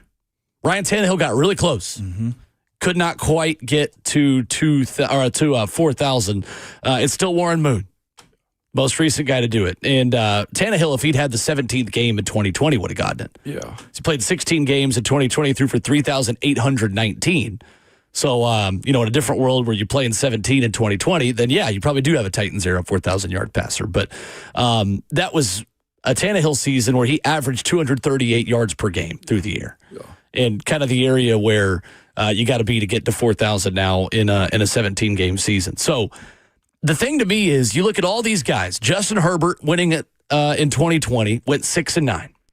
Kyler Murray is the only quarterback to win Rookie of the Year and win less than 6 games that season. And to me, he's the most fraudulent Rookie of the Year winner on this list because A.J. Brown deserved Rookie of the Year in 2019. And I will die on that hill. I will absolutely die on that hill for how good A.J. was as a rookie with the changes at quarterback in 2019 and what they were. Still one of the big injustices. But Kyler Murray, even with only 5 wins, 3,722 yards, 20 touchdowns, 12 interceptions. To me, if you're going to go above 10 interceptions, you got to get above 3,500 yards for Cam to be Rookie of the Year this year. For sure. I agree with you on that one. And then also, I'm sure they probably blame Kyler Murray's rookie year on his defense or something like that. Sure. Well, what you do know this year is there's a mature defense on this side of the ball for the Titans. And so there will be some support. There should be some guys that are going to play the role. And you also don't have to deal with what we don't hope is the idea that the special teams are going to be giving up that amount of yards or setting you back behind the sticks because of the flubs that they have over there. Curtis on YouTube writes in and says, didn't want to draft him, wanted to trade the pick. Now Will believes in Cam. Crazy how fast that flips. LOL. Here we go. Curtis, buddy, we're having a hypothetical conversation. I'm not predicting him to win Rookie of the Year. I'm saying if he does, how good could the team be? Those are 2 totally different conversations. Yeah. If you were listening a minute ago, I think Travis Hunter's your Rookie of the Year with the level of production I expect him to have. So, and again, just because I wanted to trade the pick does not mean I don't totally believe in Cam Ward. I just think there's a world where he could be pretty good. I think there's a world where Cam Ward could be a turnover machine and isn't going to click. I just don't know. But I'm going to choose to be positive about it and believe that this organization can surround him with talent and let him be successful. I, too, was of the mindset trade those picks. Yeah, we both were. Yeah. I, too. Legitimately, it's just you got to build up a team. But here's what we do know about Cam Ward in this position that he's in right now. He seems to be one of those types of guys that can handle this. And that's why I wanted more picks is because where the Titans were at the time there was a lot of this and that needed to be cleaned up. And if you have your guy for the future and he can turn this franchise around, then you take that. The belief that Cam Ward was the unprecedented best player in the draft wasn't the conversation. That was my thing as it pertains to when it came down to the trade back conversation was if you can go get Abdul Carter at 3 plus somebody else in the first round because clearly the offer that the Giants had out there was going to allow you to get 2 first-round picks plus 1 next year, right? So it was a fascinating approach to get to this point. But to your point, if he hits and he plays and gets Rookie of the Year, well, you got steadiness moving forward. It's on the front office, to your point, to surround him with weapons. It's on him from this point forward to also elevate everybody else on this team. And that's why I say if you see success from Cam Ward and he gets Rookie of the Year, that means JC moving over to the right side was right. That means Dan Moore potential was better. That means signing Kevin Zeitler was good. That means Tyler Lockett was the guy that you wanted him to be. Right. That means, of course, we've been talking about Gunnar Helm, right, for the longest. Mm-hmm. His incorporation into this offense, you open up more windows and honestly potentially make your defense better because if he can deal and work like that, it should elevate everybody else because the guys you've mentioned as of late, C.J. Stroud and Jaden Daniels, also help assisted both sides and special teams on their teams. For sure. I think it's fair. And look, I just think there are different supporting casts that can change the level of expectation we have. Like when you and I were in the trade back camp and not take Cam Ward camp, it was when the Titans had not totally rebuilt an offensive line and drafted a full wide receiver room to play with him. That was the thing for me. And once the Titans signed Kevin Zeitler, once the Titans invested in Dan Moore, their $25 million left tackle, to me, it became more clear that, all right, taking Cam Ward is the way to go because they're clearly building an offense for him to be successful right away. And it's okay to change your opinion when you get new information. Yeah, buddy. I mean, because there were multiple ways this team could have gone this offseason, right? They could have not built an entire offensive line again to be immediately successful, and they could have acquired draft capital and drafted a young group up front. Yeah. Instead, they decided, instead of having growing pains again at a tackle position, either left or right, let's sign someone we feel like has a much higher floor to allow this group to be successful right away and go ahead and get our quarterback. And once that happened, Cam Ward became the obvious selection. Yeah. Once you rebuilt that line and you went and helped him out with Tyler Lockett, who I know was signed the week of the draft as well. No doubt. It's interesting, too, though, with this Mike Clay prediction. Only question I have on his assumption is the 15 starts. What are the two at? That's what I'm saying. Is that Levis starting the season off? We'll have to have Mike back on. Yeah, we'll have to ask that question because that is a fascinating approach to me because I feel like, and we see, I got Curtis in there as like franchise quarterback over everything. So does that mean you roll Levis out as a soft start? Because I feel like the home opener in week 2 is where the Cam rollout should happen if you're going to do anything. Or does Levis get you 0-2 is what we're saying? Because that's the only one that's in competition with Cam, in my opinion. Like I was open to Cam Ward sitting behind an established vet in the offseason, earlier in the offseason, but I'm not open to Cam Ward sitting behind Will Levis. Me either. So he needs to play week 1, and I expect him to. And I think it takes away from his ability to win Rookie of the Year if he's sitting behind, too. Right. Which, I mean, that's not the Titans' number one priority, but still, it's... I have no interest in watching Will Levis play quarterback for the Titans anymore. Not in the regular season. I just, at this point, it is Cam Ward time in Tennessee. Yeah, it is. But here's the other thing more than it proves right the hire of Brian Callahan, too. It proves, I think it somewhat smothers the conversation of the quarterback guru side of things. And not just that, you finally, as I said a second ago, get to a point to where offensively, the system is something you can build on with a young quarterback and Cam Ward. That, to me, I think is the biggest point of him winning, if he can win Rookie of the Year. You finally got something that's sustainable. And I don't think that's been the case because even when Ryan Tannehill was cooking for the most part, you were already thinking in your back of your mind, how long is this going to last? Well, if Cam does it, this is 10, 12 years minimum, Will, at that point, barring injuries moving forward. Yep. It's going to be interesting. Just to see what that expectation looks like and what the division of labor looks like with phase 3 of off-season practices, with media able to go see this team and talk with this team coming up in the next couple of weeks. I'm very interested to see how much Will Levis is involved versus Cam Ward. Oh, yeah. Levis just has to play his role at this point. That's just where he is. And at this point, you can't even fight it. He's got to live in the shadows. Yeah, he's got to live in the shadows while being a great teammate. Their interaction is going to be important, I think, for both of them. Levis can't be in a position to where there's envy coming out, and I don't think he will. This is just me projecting how guys in that position could act. But the topic is, if he wins it, Will, you're locked in for a very long time. The $40 million that was spent as far as his guaranteed contract, worth it, dropping a bucket. Oh, yeah. But again, you elevate everybody else. And I don't think there's been a guy in that position as of late that's done that. 615-737-1045. You can answer the question that we just asked as well. What if Cam Ward wins Rookie of the Year? How good do you think the Titans can be in 2025? For me, I think there's an expectation that in a bad AFC South, this team can be decent if Cam Ward is Rookie of the Year level. If he's 3,500 yards, if he is that level of production we've seen from 8 quarterbacks since 2010 who have all won at least 5 games, I think it raises the floor closer to 500. That's a high bar for Cam Ward to reach, but I think it's an attainable one for all parties. 615-737-1045. We'll get your reaction coming up next.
Wrapping up the show on Ramon and Will, 104.5 The Zone, 615-737-1045. The final call for phone calls at a gorgeous Thursday here in the Music City. Talking about Cam Ward, the Rookie of the Year award.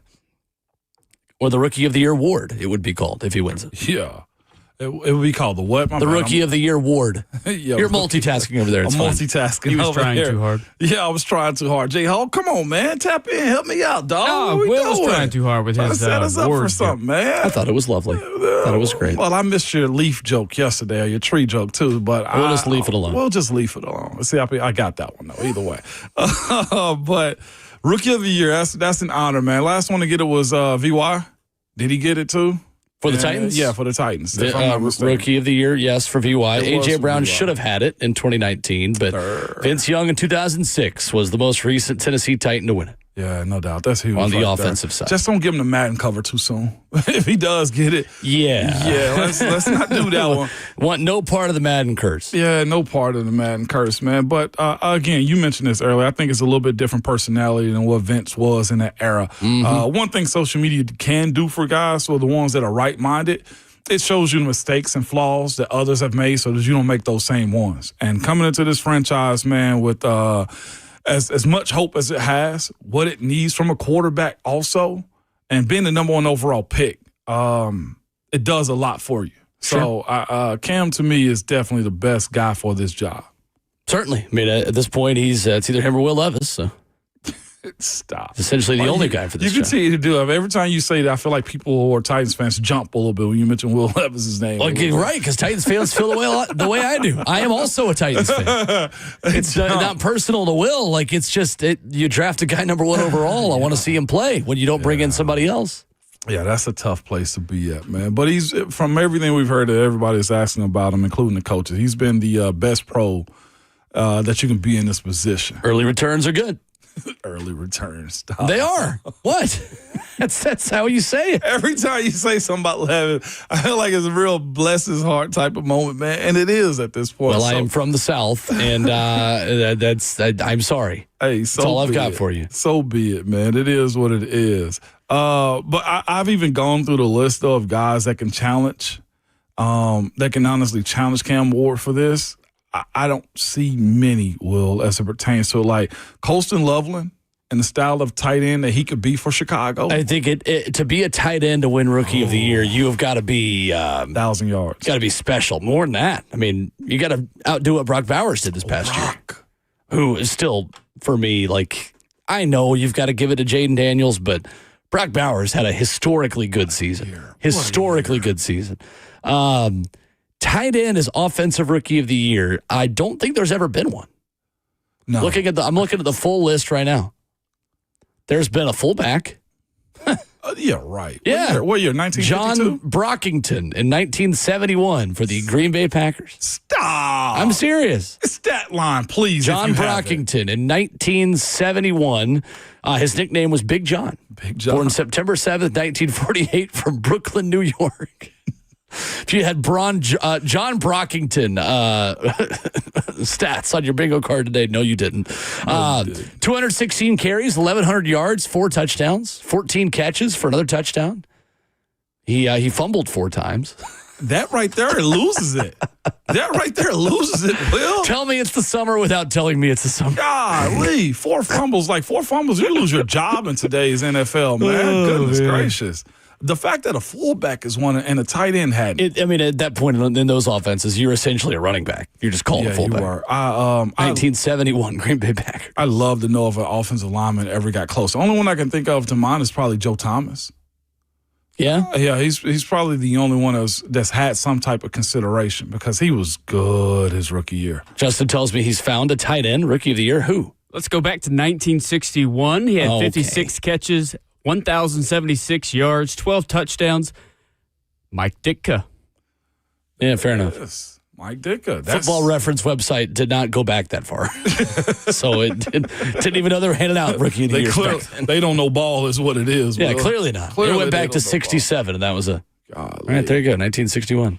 Man, but to the original conversation, if Cam can get that dog, you set the O-line, you set the wide receivers, you set Callahan up to believe in his system too. Because that's one thing that I know coaches are very hard-headed at moments, and they want to see their stuff work. This proves him right in a lot of different ways. So I kind of want to see it for him because I do think he can be a good head coach. I genuinely do think that. That's determined upon success, and success means wins. Mm-hmm. Because we see now you can have a job with a rookie quarterback with Gerard Mayo. Sure. And get let go. That's true. So no post-merger tight end rookies of the year. Just pre-merger in 61. Yeah. That's a different time back then. Definitely. But he was also that type of guy too, Dick. Oh, yeah. So no doubt. I mean, Brock Bowers just broke his rookie receiving record for tight ends and still didn't win rookie. Still didn't win. Different era. The quarterback reigned supreme, man. Crazy. Sam Laporta was third a couple years ago when C.J. Stroud won. Yeah, he had no chance. All right, Gunnar Helm, you're next. Gunnar Helm. Kidding. Yeah, for real. Tyler Warren, the other guy that could be in the mix for that too. Tyler Warren. Watch Cam Scatteraboo just have a monstrous season. I'm serious. I am buying Cam Scatteraboo stock. I'm not too thrilled he went to the New York Giants. For my Cam Scatteraboo stock. Yeah. My Scatta stock. Scatta stock. Right now, they're impressed with his image more than anything. So he looked like a New Yorker through and through with the way he wears ball cap. Scatteraboo. Hey, come on. Give it a Scatteraboo. It's third and short. Sleeper, though, for this rookie of the year? Cam Scatteraboo. No. Who? Ted McMillan.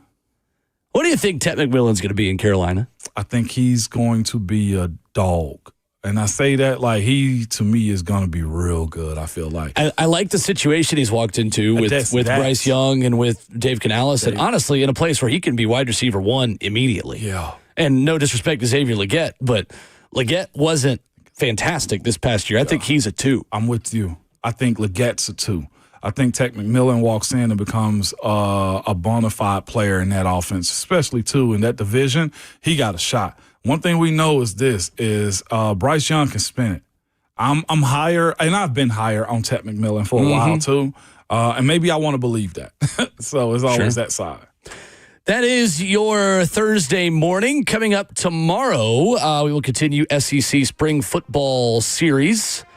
We'll let you know who we're going to talk about tomorrow as we still get those things ironed out. Since we had Brent Hubs today, he will not join us tomorrow, but Ron Slay on a Friday, Ramon Foster, is happening. Always good. Always happening. We will talk to you tomorrow at 6 a.m. Yes, sir. Good people. And remember at all times, enjoy this nice day. Get outside, but your Twitter fingers and your mic is always hot.